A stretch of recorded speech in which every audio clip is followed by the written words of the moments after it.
যখনই আপনি কারো কাছে কিছু পাওয়ার আশা করবেন, আপনি কষ্ট পাবেন। যখনই কারো কাছে কিছু পাওয়ার আশা করবেন, আপনি কষ্ট পাবেন।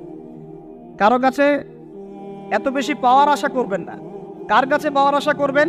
আল্লাহর কাছে, যে আমি এই কাজটা করছি, আল্লাহ আমাকে পুরস্কার দিবে ইনশাআল্লাহ। আমি আত্মীয়তার সম্পর্ক বজায় রাখছি কেন? আল্লাহর কাছে রিজিকে বরকতের আশায়, আল্লাহর সন্তুষ্টির জন্য। মনে রাখবেন প্রিয় ভাইয়েরা, আমল কবুল হওয়ার শর্ত মোটামুটি তিনটা। কয়টা? 1 নাম্বার, আমলগুলো হতে হবে আল্লাহর সন্তুষ্টির জন্য। 1। 2 নাম্বার, আমলটা হতে হবে রাসূলুল্লাহ সাল্লাল্লাহু আলাইহি ওয়াসাল্লামের পদ্ধতিতে, অন্য কারো পদ্ধতিতে নয়। 3 নাম্বার, আমলটা করার জন্যে আপনার রিজিকটা হতে হবে হালাল। হারাম রিজিকের আমল আল্লাহর কাছে কবুল হয় না। আল্লাহ পাক আমাদের সবাইকে হালাল রিজিকের ব্যবস্থা করে দিন এবং রিজিকটাকে প্রশস্ত করুন, আমিন। তো রিজিক লেখা হয়ে গেছে 2। 3 নাম্বার লেখা হয়ে গেছে এ ব্যক্তি কি কি কাজ করবে দুনিয়ায়, এ ব্যক্তি দুনিয়ায় কি কি কাজ করবে সব লেখা হয়ে গেছে। এখন যদি একটা চোর বলে যে আল্লাহ পাক আমার তাকদিরে লিখেছিলেন যে আমি চুরি করব, তাই আমি চুরি করেছি। এখন যদি একজন ধর্ষক বলে আল্লাহ আমার তাকদিরে লিখেছিল যে আমি ধর্ষণ করব, তাই ধর্ষণ করেছি। এখন যদি যারা এই জনগণের কিছু সম্পদ আত্মসাৎ করে খেয়ে ফেলছে, তারা যদি বলে আল্লাহ তাকদিরে লিখছিলেন জন্যই দুর্নীতি করেছি, তাহলে কথাটা কি হবে? গ্রহণযোগ্য হবে? এখন যদি দলিল দেয় তাকদিরে তো লেখা ছিল। এই আকীদাটার নাম হচ্ছে জাবারিয়া আকীদা। কি আকীদা? জাবারিয়া। এমন একজন ব্যক্তি উমর রাদিয়াল্লাহু আনহুর দরবারে এসেছিল। চোর চুরি করেছে, ধরা পড়েছে। উমর রাদিয়াল্লাহু আনহু বলেছেন হাত কেটে ফেলো। তখন সে বলছে যে আমার হাত তো কাটা যাবে না। কেন? আল্লাহ পাক তাকদিরে লিখেছেন আমি চুরি করব, তাই চুরি করেছি। তো উমর রাদিয়াল্লাহু আনহুর সামনে এই কথাটা বলেছে। আর উমর রাদিয়াল্লাহু আনহু কি বিচক্ষণ মানুষ ছিলেন না বোকাশোকা ছিলেন? বলেন, তার মতো শাসক পাওয়া যাবে? তার মতো আরো একজন শাসক আসবে ইনশাআল্লাহ পৃথিবীতে। তার নাম কি? নবী ঈসা আলাইহিস সালাম, ইনশাআল্লাহ তাআলা। এবং তার আগে আরো একজন ইমাম আসবেন। তার নাম কি? তার নাম হচ্ছে মুহাম্মদ। কি নাম? তার নাম মুহাম্মদ। তার উপাধি হচ্ছে মাহদি। কখন আসবেন? যখন পৃথিবীতে যুদ্ধ বিগ্রহ ছড়িয়ে পড়বে, ব্যাপক আকারে মালহামা চলবে, তখন আসবেন। কাদের পক্ষে আসবেন? মুসলিমদের পক্ষে। কি উদ্দেশ্যে আসবেন? সারা বিশ্বে জুলুম তুলে ফেলার জন্য। এবং আরেকটা কি উদ্দেশ্য? ওই জেরুজালেম উদ্ধার করার জন্য। কোন জেরুজালেম? যেটা এখন ইহুদিরা দখল করে আছে। চারপাশে আরবরা, মাঝখানেও কেমন করে দখল করে আছে? আরবদেরকে হাতের মুঠোয় নিয়ে নিয়েছে। এই কারণে মুনাফিকদের উপর টিকে আছে সে, এবং তার পশ্চিমা মিত্রদের উপর টিকে আছে। ঈসা আলাইহিস সালাম কেন আসবেন? এই জায়গাটা পুনরুদ্ধার করার জন্য। ঈসা আলাইহিস সালাম কি পরাজিত হবেন না বিজয়ী হবেন? কত বছর বিশ্ব শাসন করবেন? 40 বছর। এগুলো হবে বিশ্বে, এগুলো হওয়া এখনো বাকি আছে। আরো কি হবে?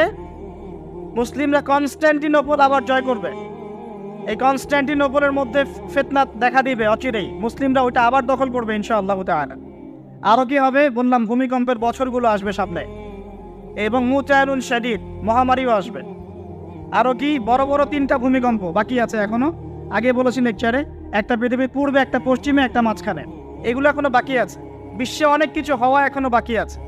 এখন যা দেখছি এগুলোই স্বপ্ন। এগুলো চলে যাবে, সময় কি হবে? চলে যাবে। আরো নতুন সময় আসবে ইনশাআল্লাহ তাআলা। আমাদের দায়িত্ব কি? আমাদের দায়িত্ব পরিস্থিতি বুঝে দিন ধরে রাখা, আমল করা এবং মানুষকে দিনের দিকে আহ্বান করা। আমরা যদি দায়িত্ব পালন না করি তাহলে কি হবে? আল্লাহ পাক আমাদেরকে সরিয়ে দিয়ে নতুন কওম নিয়ে আসবেন। আল্লাহ পাক সূরা মুহাম্মাদে বলেছেন ওয়া ইন তাতাওয়াল্লাউ, তোমরা যদি মুখ ফিরিয়ে নাও, ইয়াস্তাবদিল কওমান গায়রাকুম, আল্লাহ পাক নতুন কওমকে তোমাদের জায়গায় স্থলাভিষিক্ত করবেন। সুম্মা লা ইয়াকুনু আমসালাকুম, তারা তোমাদের মতো হবে না, মানে আমাদের মতো অপদার্থ হবে না। উম্মার বিজয়ের শর্ত কি?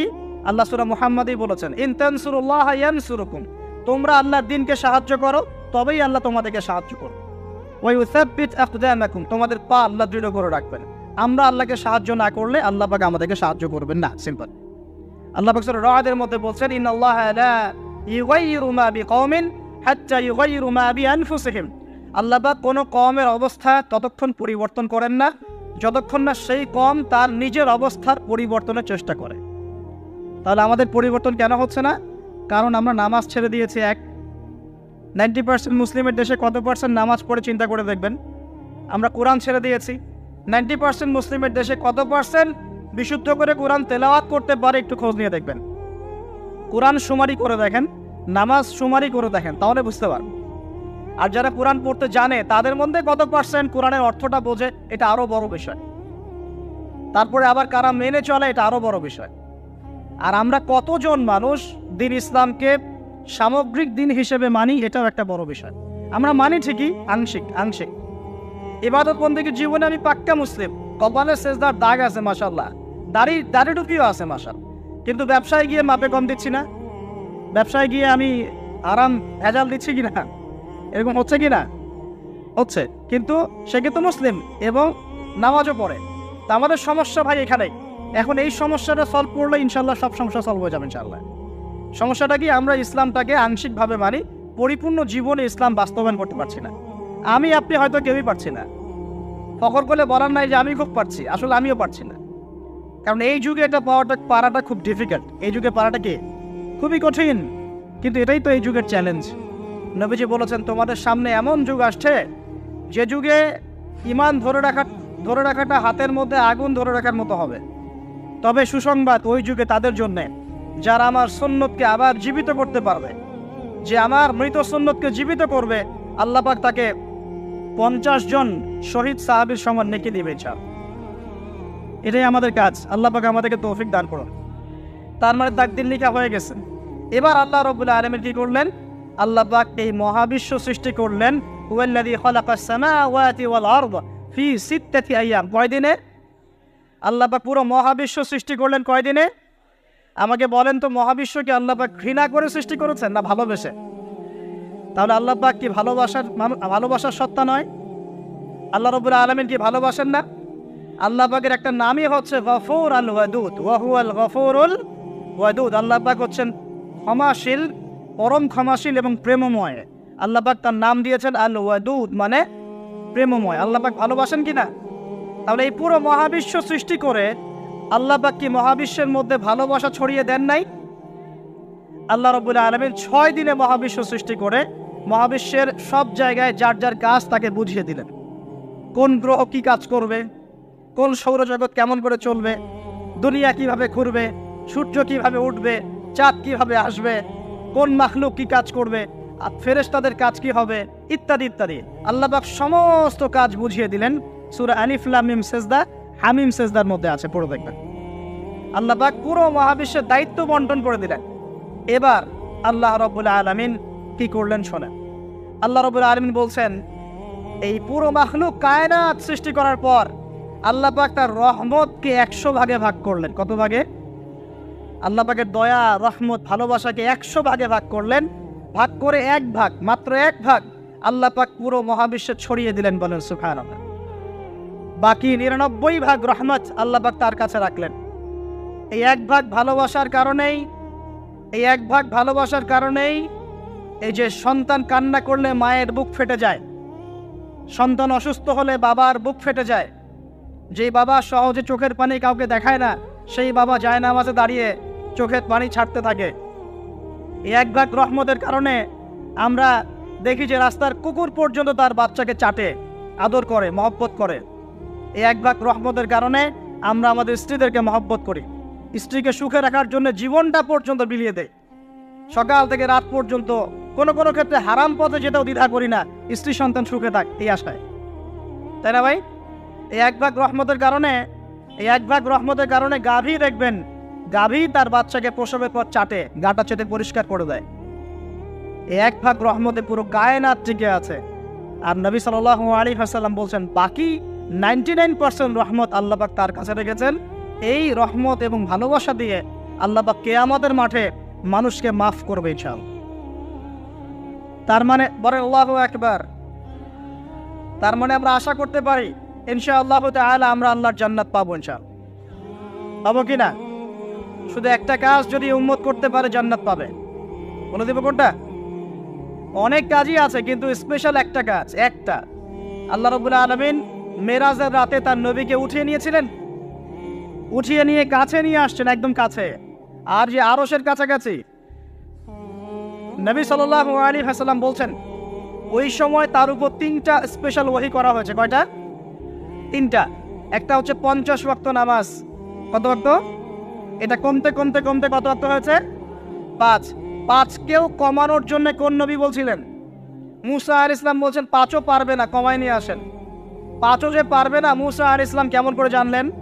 তার উম্মত 2 ওয়াক্ত নামাজ ফরজ। কয় ওয়াক্ত নামাজ ফরজ ছিল? ওই 2 ওয়াক্ত তার আদায় করতে পারে নাই। এই অভিজ্ঞতা থেকে তিনি বলেছেন যে আপনার উম্মত 5 ওয়াক্ত পারবে না।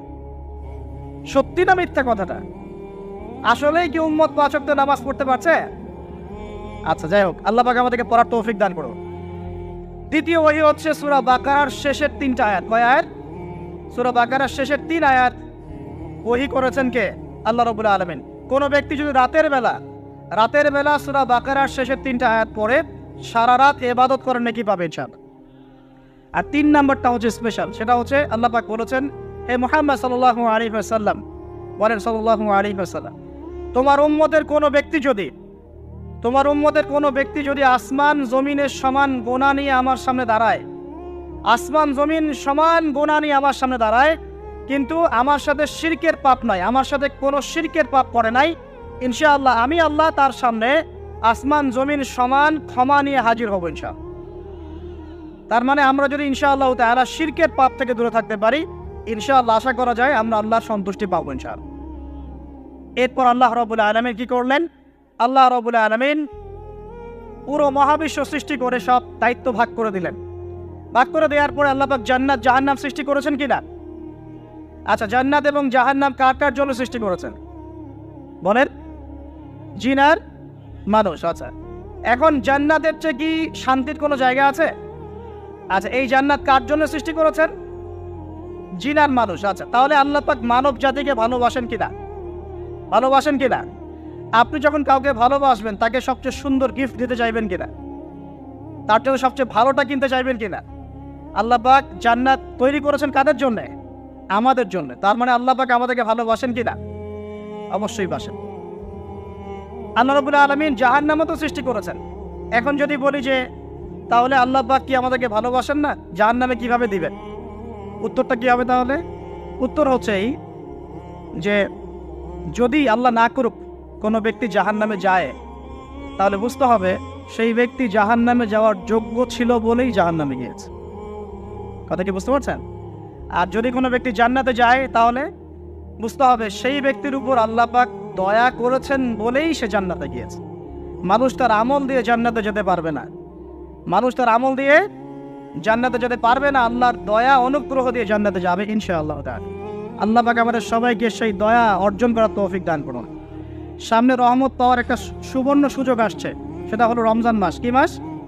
রমজান মাস। আমরা দোয়া করি আল্লাহ পাক আমাদের সবাইকে সুস্থতার সাথে রমজানের সবগুলো রোজা রাখার তৌফিক দান করুন। নবীজি বলেছেন, এই মাসে যে ইবাদত করে তার গুনাহ মাফ করাতে পারলো না, তার জন্য ধ্বংস। বলে নাউজুবিল্লাহ। আমরা তো রমজান আসার আগে দুনিয়াবি প্ল্যান করছি, রমজানে কিভাবে ব্যবসায় উন্নতি করব, রমজানে কিভাবে বেশি লাভ করব। হ্যাঁ, তো রমজান মাস হচ্ছে ইবাদতের মৌসুম। আল্লাহ পাক আমাদের সবাইকে রমজান মাসে 5 ওয়াক্ত নামাজ পড়ার তৌফিক দান করুন, কোরআন তেলাওয়াত করার তৌফিক দান করুন, কোরআন বুঝে পড়ার তৌফিক দান করুন, তারাবির নামাজ জামাতে পড়ার তৌফিক দান, এবং বেশি বেশি মানুষকে ইফতার করানোর তৌফিক দান করুন। যাদের যাকাত ফরজ হয়েছে, যাকাত দিচ্ছেন না, আল্লাহর ওয়াস্তে রমজান মাসে যাকাত দিয়ে দিবেন ইনশাআল্লাহ। আর আমি কিন্তু আগেই বলেছি, রমজান মাসে ভাই দ্রব্যমূল্যের দাম কিন্তু খুব চড়া ওঠানামা করবে। অতএব যাদের সামর্থ্য কম, তাদের ঘরে ইফতার পৌঁছে দেওয়ার দায়িত্ব কার? যা আমাদের। যাদের সামর্থ্য আছে তারা, যারা সামর্থ্যবান নয়, তাদের ঘরে ঘরে মাসের বাজার পৌঁছে দেবেন ইনশাআল্লাহ তাআলা। আল্লাহ পাক তৌফিক এনায়েত করুন বলি আমি। এবার দেখেন, আল্লাহ পাক সৃষ্টি করলেন আদম আলাইহিস সালামকে। তাকে এর আগে আল্লাহ পাক জিন জাতি সৃষ্টি করেছেন, আমি ওইদিকে যাচ্ছি না, আমি মানুষের কথা বলছি। আদম আলাইহিস সালামকে আল্লাহ পাক কেমন করে সৃষ্টি করেছেন? আল্লাহ পাক সূরা সাদের মধ্যে বলেছেন যে খলাকতু বিয়াদাই, খলাকতু বিয়াদাই, আমি আদমকে আমার হাত দিয়ে সৃষ্টি করেছি। কি দিয়ে? হাত দিয়ে। এটা কি ভালোবাসার বহিঃপ্রকাশ নয়? আল্লাহ পাক কি আমাদেরকে ভালোবাসেন না? ভালোবাসেন। আচ্ছা, এই দুনিয়াতে যত কিছু আছে, এই দুনিয়ার আকাশ বাতাস, নদী নালা, পানি, অক্সিজেন, সবকিছু কার জন্য সৃষ্টি করা হয়েছে? গরু ছাগলদের জন্য, মানুষের জন্য। মূল দায়িত্ব কার? মূল অধিকার কার? মানুষের নয় কি? তাহলে এই পুরো বিষয়গুলো কি আল্লাহ পাকের ভালোবাসার বহিঃপ্রকাশ নয়? হ্যাঁ। আচ্ছা, এবার আসেন আল্লাহ পাক আদম আলাইহিস সালামকে সৃষ্টি করে সমস্ত নাম শিক্ষা দিয়েছেন। এই যে নাম শিখানো মানে জ্ঞান শিখানো, এই জ্ঞান শিখানোটা কি আল্লাহর দয়া ভালোবাসা নিদর্শন নয়? একটু ধরা দিচ্ছি আপনাদেরকে। এবার সামনে আসেন। আল্লাহ পাক ফেরেশতাদের সামনে তাকে উপস্থাপন করলেন, করে বললেন সব ফেরেশতা তোমরা যারা আছো সেজদা করো আদমকে। এই যে আমাদের পিতাকে সম্মানিত করা হচ্ছে, এটা কি ভালোবাসার বহিঃপ্রকাশ নয়? এবার আমাদের পিতাকে সম্মানিত করা হলো, ইবলিস সেজদা করলো না, সে কিয়াস করলো, বাতিল কিয়াস যুক্তি দিল আমি তার চেয়ে শ্রেষ্ঠ ইত্যাদি। আল্লাহ পাক ইবলিসকে অভিশপ্ত করলেন, আমাদের পিতা তাকে জান্নাতে রাখলেন। এই যে জান্নাতে রাখলেন, এটা কি আল্লাহ পাকের ভালোবাসা নয়? এবার আল্লাহ পাক আদম আলাইহিস সালামের পাঁজর থেকে সৃষ্টি করলেন তার স্ত্রী হাওয়া আলাইহিস সালামকে। ওই যে শুরুতে বলেছি স্রষ্টা একা থাকতে পারলেও সৃষ্টি কি পারবে? এই জন্য আদম আলাইহিস সালামের পাঁজর থেকে তার স্ত্রীকে সৃষ্টি করা হয়েছে। উভয়ের মাঝখানে ভালোবাসা দিয়ে দেওয়া হয়েছে, বলেন সুবহানাল্লাহ। এই জিনা ভালোবাসার নিদর্শন নয়, বিয়ে শাদী হচ্ছে ভালোবাসার নিদর্শন। আল্লাহ পাক বলেছেন সূরা রুমের মধ্যে, ওয়াজআলা বাইনাহুমা মাওয়াজ্জাতা ওয়া রাহমা, আমি আল্লাহ স্বামী স্ত্রীর মধ্যে ভালোবাসা এবং হৃদ্যতা সৃষ্টি করে দিয়েছি, বলেন সুবহানাল্লাহ। তার মানে এই হারাম সম্পর্ক যেটা দেখছেন এটা হলো একটা জেনার পথ। আর যখন আমরা হালালভাবে বিয়ে শাদী করবেন, আপনারা করবেন, তখন দেখবেন আল্লাহ পাকের পক্ষ থেকে ভালোবাসা সৃষ্টি হয়ে যাবে ইনশাআল্লাহ তাআলা। অতএব ওয়াদা করতে পারি তো আল্লাহর কাছে নিজের চরিত্রকে পবিত্র রাখবো ইনশাআল্লাহ, হারাম কোনো সম্পর্কে যাব না ইনশাআল্লাহ, কোনো সহি প্রেমেও যাব না ইনশাআল্লাহ। এটা সহি প্রেম আবার কি জিনিস? দিনী ভাই দিনী বোনের মধ্যে এখন প্রেম চলে, এগুলো হয় না মাঝে মাঝে? এগুলোও এগুলো বন্ধ করতে হবে। হালাল উপার্জনের সোর্স হয়ে গেলেই দিনদার মেয়ে দেখে বিয়ে করে ফেলবেন ইনশাআল্লাহ তাআলা। অন্য কোনো পথে যাবেন না, কোনো হারাম পথে যাবেন না, ওয়াদা করেন ইনশাআল্লাহ। রাজি আছেন তো ইনশাআল্লাহ? আল্লাহ কবুল করে নেবেন। আর বিয়ের সময় অবশ্যই দিনদারিতা দেখবেন, অন্য কিছু না।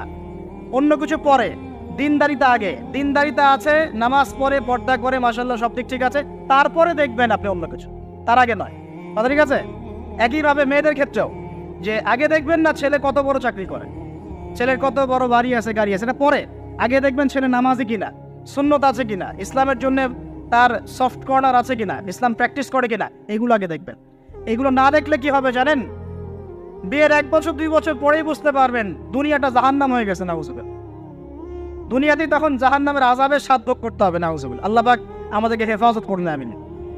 তো এই যে আল্লাহ পাক আদম আলাইহিস সালামের পাঁজর থেকে সৃষ্টি করলেন কাকে, এবং ভালোবাসা দিয়ে দিলেন উভয়ের মাঝখানে, এটা কি আল্লাহ পাকের দয়া নয়? আল্লাহ পাক ভালোবাসেন না? এবার দেখেন গাছের কাছে যেতে নিষেধ করলেন, আমি কিন্তু শর্ট করে বলছি, গাছের কাছে যেতে নিষেধ করলেন, তোমরা জান্নাতে থাকো, খাও, যা ইচ্ছা করো, কিন্তু ওয়ালা তাকরাবা হাদিহি শাজারা, এই গাছের কাছেও যাবে না। একটা পরীক্ষা, জাস্ট একটা পরীক্ষা। এখানে কিন্তু বলা হচ্ছে গাছের কাছেও যাবে না, বলা হচ্ছে না যে গাছের ফল খাবে না।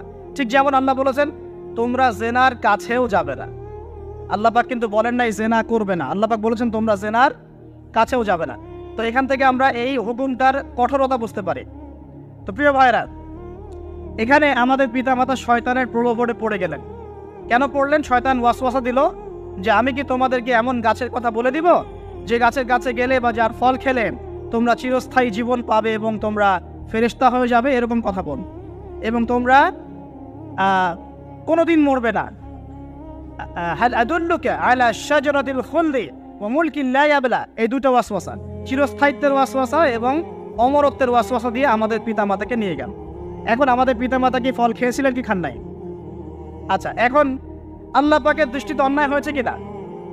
এরপরে আমাদের পিতামাতা কি করলেন? বললেন রব্বানা যালামনা আনফুসানা ওয়া ইল্লাম তাগফির লানা ওয়া তারহামনা লানাকুনান্না মিনাল খাসিরিন। এই যে দোয়াটা তারা করলেন, এই দোয়াটা করার পরে আল্লাহ পাক কি তাদেরকে মাফ করে দিয়েছেন কি দেন নাই? বলেন, কথা বলেন। আল্লাহ পাক মাফ করে দিয়েছেন কি দেন নাই? এই যে অন্যায় করার পরেও আল্লাহ যে ক্ষমা করে দেন, মানে গুনাহ করার পরেও যে আদম সন্তানকে আল্লাহ পাক মাফ করে দেন, এটা কি আল্লাহ পাকের রহমত, দয়া কি নয়? আচ্ছা, এটা আল্লাহ পাকের নিদর্শন ছিল ভালোবাসার। এরপর আল্লাহ পাক দুনিয়াতে পাঠিয়ে দিলেন, কারণ এটা পরীক্ষা, দুনিয়াটা পরীক্ষার জায়গায়, পরীক্ষা দিচ্ছি আমরা এখানে। এখন পরীক্ষার ক্ষেত্রে কি আল্লাহ পাক আমাদেরকে একা ছেড়ে দিয়েছেন? আল্লাহ পাক কি আমাদেরকে একা ছেড়ে দিয়েছেন? না, আল্লাহ পাক দুনিয়াতে পাঠিয়ে আমাদেরকে গাইডলাইন দিয়েছেন কিনা?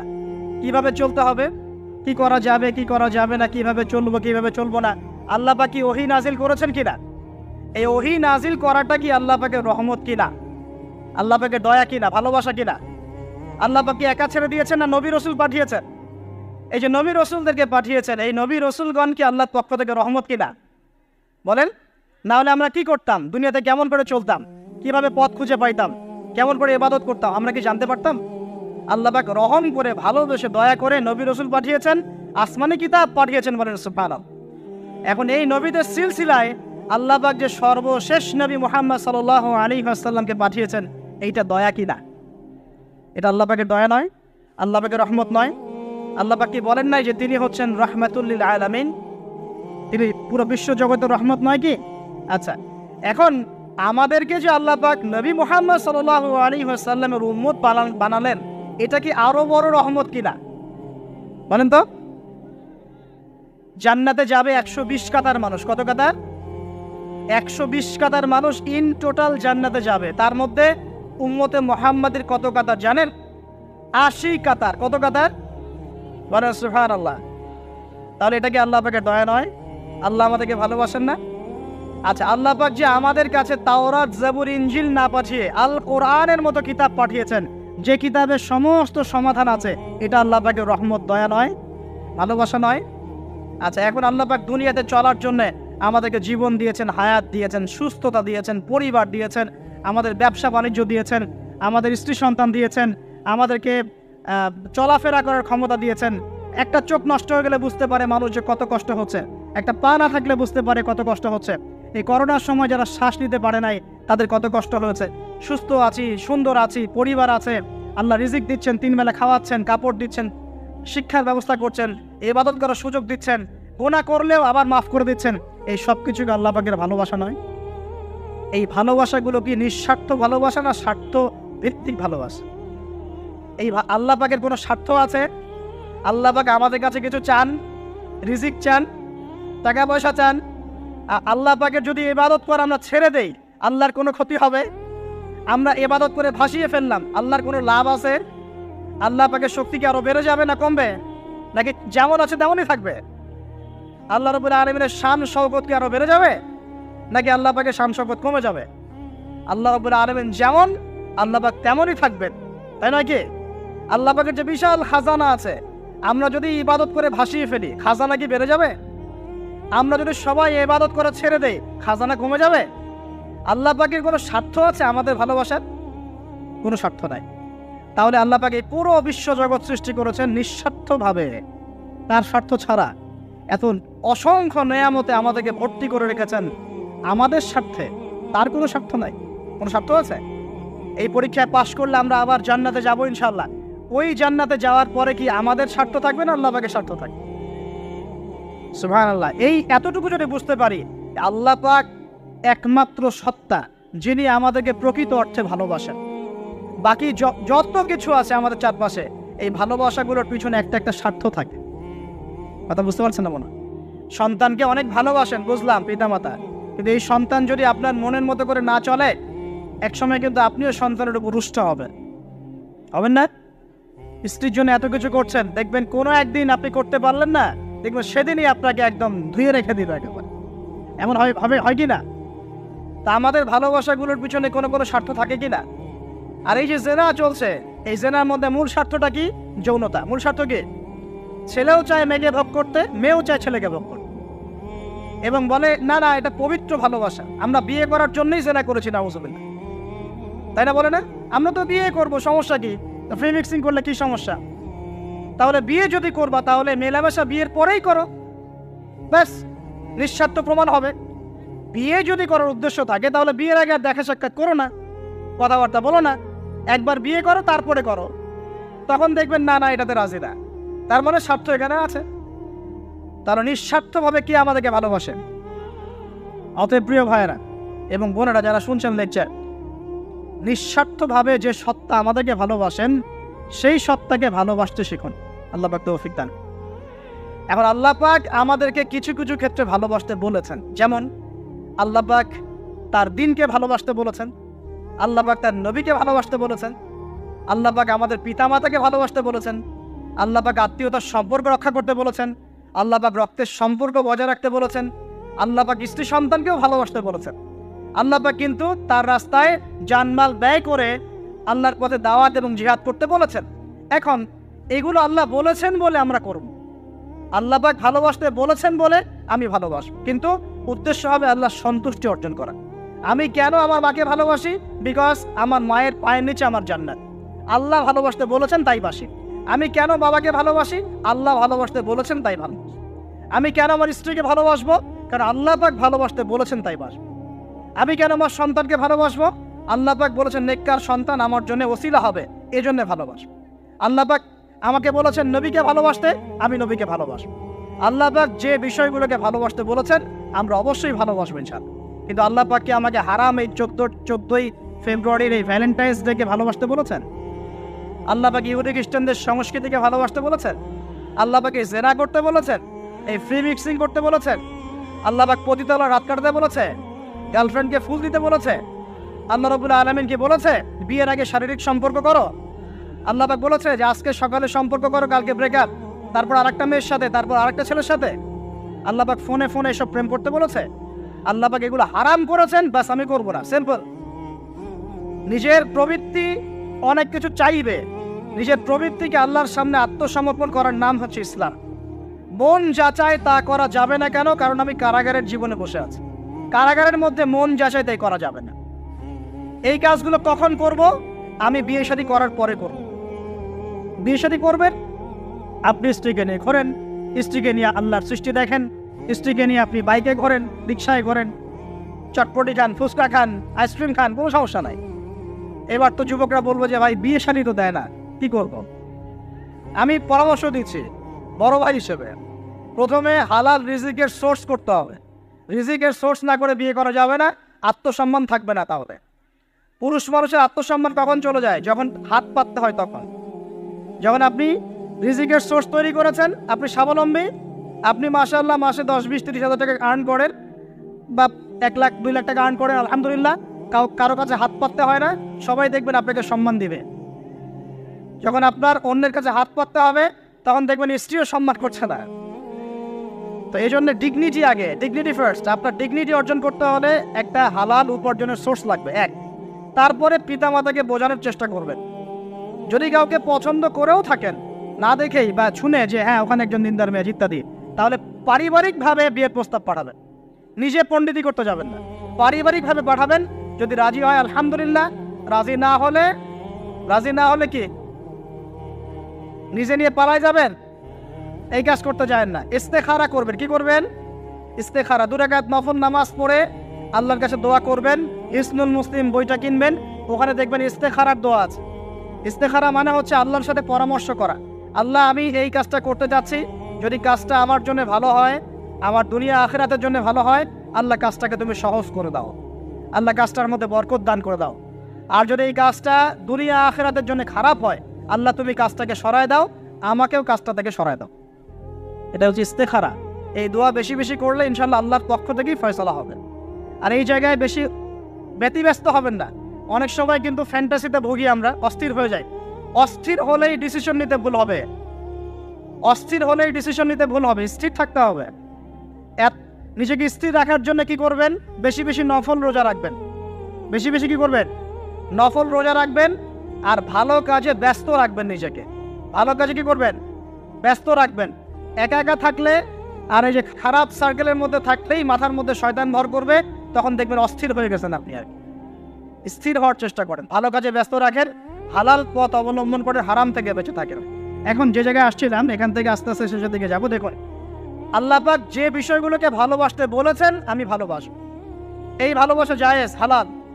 এই ভালোবাসার উদ্দেশ্য আল্লাহর সন্তুষ্টি অর্জন করা। এই ভালোবাসার উদ্দেশ্য এই নয় যে আমি যাকে ভালোবাসি তার কাছে আমি কিছু প্রত্যাশা করছি। না, আমি কিছু প্রত্যাশা করছি না, আমি প্রত্যাশা করছি আল্লাহর সন্তুষ্টি। তখন দেখবেন সে আপনাকে কষ্ট দিলেও আপনি সবর করতে পারবেন। কেন সবর করতে পারবেন? কারণ আপনি তো আল্লাহর সন্তুষ্টির জন্য তাকে ভালোবাসছেন, আপনার তো কোনো স্বার্থ নাই। এখন আপনি দেখবেন রিল্যাক্স থাকতে পারবেন, সম্পর্ক টিকেও থাকবে এবং আপনি ক্ষমা করতে পারবেন মানুষকে। যখন নিজের চাওয়াটাকে আপনি ইনফোর্স করতে চাইবেন, তখন কিন্তু আপনি এই সম্পর্ক নষ্ট করে ফেলতে পারেন। কারণ আপনি হক পাচ্ছেন না। সামনে আসেন। এবার আমরা কি ওয়াদা করতে পারি যুবক ভাইরা, ইনশাআল্লাহ তাআলা আমরা হারাম পথে যাব না, হালাল পথে থাকবো? পশ্চিমাদের এই মদতপৃষ্ঠ এই সো কল্ড ভালোবাসা দিবসের এই স্রোতে আমরা গা ভাসাবো না। আমরা কি ওয়াদা করতে পারি? আমরা কি ওয়াদা করতে পারি যে ইনশাআল্লাহ আমরা হালালভাবে বিয়ে শাদী করবো, কোনো হারামে যাবো না ইনশাআল্লাহ? এই সমাজ থেকে জেনা বন্ধ করতে হবে, এই সমাজ থেকে ফ্রি মিক্সিং বন্ধ করতে হবে, এই সমাজ থেকে সমস্ত পতিতালয়কে বন্ধ করতে হবে। বন্ধ করে আমরা সামাজিক উদ্যোগ নিয়ে প্রয়োজনে আমাদের পলিটিক্যাল পাওয়ারকে কাজে লাগিয়ে সমস্ত পতিতালয়গুলো বন্ধ করে ওই মেয়েদের রিজিকের জন্যে আমরা বিকল্প ব্যবস্থা করবো ইনশাআল্লাহ। আমরা টাকা পয়সা একত্রিত করে তাদের জন্য কর্মসংস্থান করতে পারি না? এইগুলো কাজ করে নারীর অধিকার প্রতিষ্ঠা করা যায় না? নাকি রাস্তাঘাটে গাড়ি স্লোগান দিয়ে প্রতিষ্ঠা করা যাবে? সমস্ত যে নোংরা জায়গাগুলো আছে এগুলো বন্ধ করে ওই মেয়েরা কিন্তু কারো মা, ওরা দেখবেন কারো বোন, কারো স্ত্রী বা কারো সহধর্মিনী কিছু একটা হবেন। তারাও কিন্তু মানুষ, হয়তো অন্ধকার জগতে হারিয়ে গেছে, দালালের খপ্পরে পড়েছে বা পেটের দায়ে পড়ে কাজ করছে। যদি আমরা তাদের জন্য বিকল্প ব্যবস্থা করে দিতে পারি, আল্লাহ পাক আমাদেরকে তৌফিক দান করুন, তাদের জন্য কর্মসংস্থানের ব্যবস্থা করতে পারি, একটা মেয়েও এই হারাম পথে যাবে না ইনশাআল্লাহ। আমরা কি এভাবে নারীর অধিকার প্রতিষ্ঠা করতে পারি না? আমরা কি এতিম মেয়েদের দায়িত্ব নিয়ে করতে পারি না? আমরা কি সমাজের বিধবা মেয়েদেরকে বিয়ে করতে পারি না? তালাকপ্রাপ্ত মেয়েদের দায়িত্ব নিতে পারি না? মেয়েদের অধিকার নিয়ে অনেক কথা বলা হয়, কিন্তু এই কথাগুলো থাকে খালি বলি, বাস্তবতা নাই। বাস্তবে কয়জন ছেলে এতিম একটা মেয়েকে বিয়ে করে দেখিয়েছে? কয়জন ছেলে একটা বিধবা মেয়েকে বিয়ে করার সাহস করেছে? কয়জন ছেলে একটা তালাকপ্রাপ্ত একটা মেয়েকে বিয়ে করে দেখিয়েছে হ্যাঁ আমি তার দায়িত্ব নিলাম? এবার দেখুন, শেষ করার আগে আমি এদিকে কয়েকটা পয়েন্টস বলে শেষ করছি। এখন আমরা বুঝতে পারলাম যে আল্লাহ পাক পুরো সৃষ্টি জগৎকে ভালোবাসেন। আল্লাহ পাক আমাকে ভালোবাসেন, আপনাকে ভালোবাসেন বলেই আজকে আপনি এখানে বসে আছেন। আল্লাহ পাক আপনাকে ভালোবাসেন বলেই লক্ষ লক্ষ কোটি কোটি মানুষ এখন জেনা করছে, আজকের দিনে আপনি ওয়াজ মাহফিলে বসে আছেন। আল্লাহ পাক আপনাকে ভালোবাসেন বলেই আপনি আল্লাহকে সেজদা দেওয়ার তৌফিক পেয়েছেন। আপনি লা ইলাহা ইল্লাল্লাহ কালিমা শিখেছেন, আপনি এই যে কোরআন পড়তে শিখেছেন, কোরআন পড়ছেন, হাদিস পড়ছেন, নবীর দ্বীনের প্রতি মহব্বত আছে, আল্লাহ আপনাকে ভালোবাসেন বলেই হচ্ছে। কখন বুঝবেন আল্লাহ আপনাকে ভালোবাসে? যখন আল্লাহ পাকের অনুমোদিত কাজগুলো আপনার ভালো লাগবে। নামাজ পড়তে ভালো লাগছে, রোজা রাখতে ভালো লাগছে, কোরআন তেলাওয়াত করতে ভালো লাগছে, আল্লাহর জিকির করতে ভালো লাগছে, আলেম ওলামার সাথে থাকতে ভালো লাগছে, ঠিক আছে? আল্লাহর হালাল কাজগুলো যখন ভালো লাগবে বেশি বেশি, বুঝবেন আল্লাহ আপনাকে নির্ঘাত মহব্বত করেন। আর যখন আল্লাহ পাকের নিষেধগুলো, হারাম, মদ আমার ভালো লাগে না, জেনা ভালো লাগে না, আমার খারাপ জিনিস দেখতে ভালো লাগে না, খারাপ শুনতে ভালো লাগে না, বুঝবেন আল্লাহ আপনাকে ভালোবাসেন। আর যখন দেখবেন খারাপের পিছনে আপনার ঝোঁক বেশি, দুর্নীতি করতে ভালো লাগে, সুদ খাইতে ভালো লাগে, ঘুষ খাইতে ভালো লাগে, কাউকে ঠকাইলে মনে আমি স্মার্ট হয়ে গেলাম, হ্যাঁ, মানুষের টাকা আত্মসাৎ করতে ভালো লাগে, নামাজ না পড়ে ঘুম দিতে ভালো লাগে, ঠিক আছে, রমজান মাসে বিড়ি টানতে ভালো লাগে, ঠিক আছে, মেয়ের সাথে যে টাঙ্কি মারতে ভালো লাগে, তখন বুঝবেন যে আল্লাহ আপনাকে এখনো ভালোবাসেন বা আপনি আল্লাহর ভালোবাসা পাওয়ার যোগ্যতা হারিয়ে ফেলেছেন। আল্লাহ পাক আমাদেরকে বোঝার তৌফিক দান। এখন আসি, আল্লাহ পাক এবং তার রাসূল আমাদেরকে এমন কি কি কাজ বলেছেন যেই কাজগুলো করলে আমরা সরাসরি আল্লাহর ভালোবাসা পাবো ইনশাআল্লাহ। জানার দরকার আছে কি নাই? আমি অল্প কয়েকটা কাজ বলে শেষ করছি। এক নাম্বার, আল্লাহ এবং তার রাসূল আমাদেরকে জানিয়েছেন আমরা যদি তাওহীদের উপর থাকতে পারি, একত্ববাদ, লা ইলাহা ইল্লাল্লাহ, আল্লাহর ভালোবাসা পাবো ইনশাআল্লাহ। যে ব্যক্তি শিরকের পাপে লিপ্ত আছে সে আল্লাহর ভালোবাসা পাবে না। এক নাম্বার। দুই, নবী সাল্লাল্লাহু আলাইহি ওয়াসাল্লামের অনুসরণ করলে আল্লাহ আমাদেরকে ভালোবাসবেন। দলিল, আল্লাহ পাক সূরা আলে ইমরানের মধ্যে বলছেন 31 নম্বর আয়াতে আল্লাহ বলছেন, কুল, হে নবী আপনি বলে দিন, ইন কুনতুম তুহিব্বুনাল্লাহ, তোমরা যদি, হে আদম সন্তান, হে উম্মতে মুহাম্মাদী, তোমরা যদি আল্লাহর ভালোবাসা পেতে চাও, ফাত্তাবিউনি, তোমরা আমাকে অনুসরণ করো। কাকে? আমাকে বলতে কাকে? রাসূলুল্লাহ সাল্লাল্লাহু আলাইহি ওয়াসাল্লামকে। তাহলে কি হবে? ইউহিব্বুকুমুল্লাহ, আল্লাহ পাকও তোমাদেরকে ভালোবাসবেন। বলে সুবহান, আল্লাহ আমাকে ভালোবাসবেন ইনশাআল্লাহ। আর কি?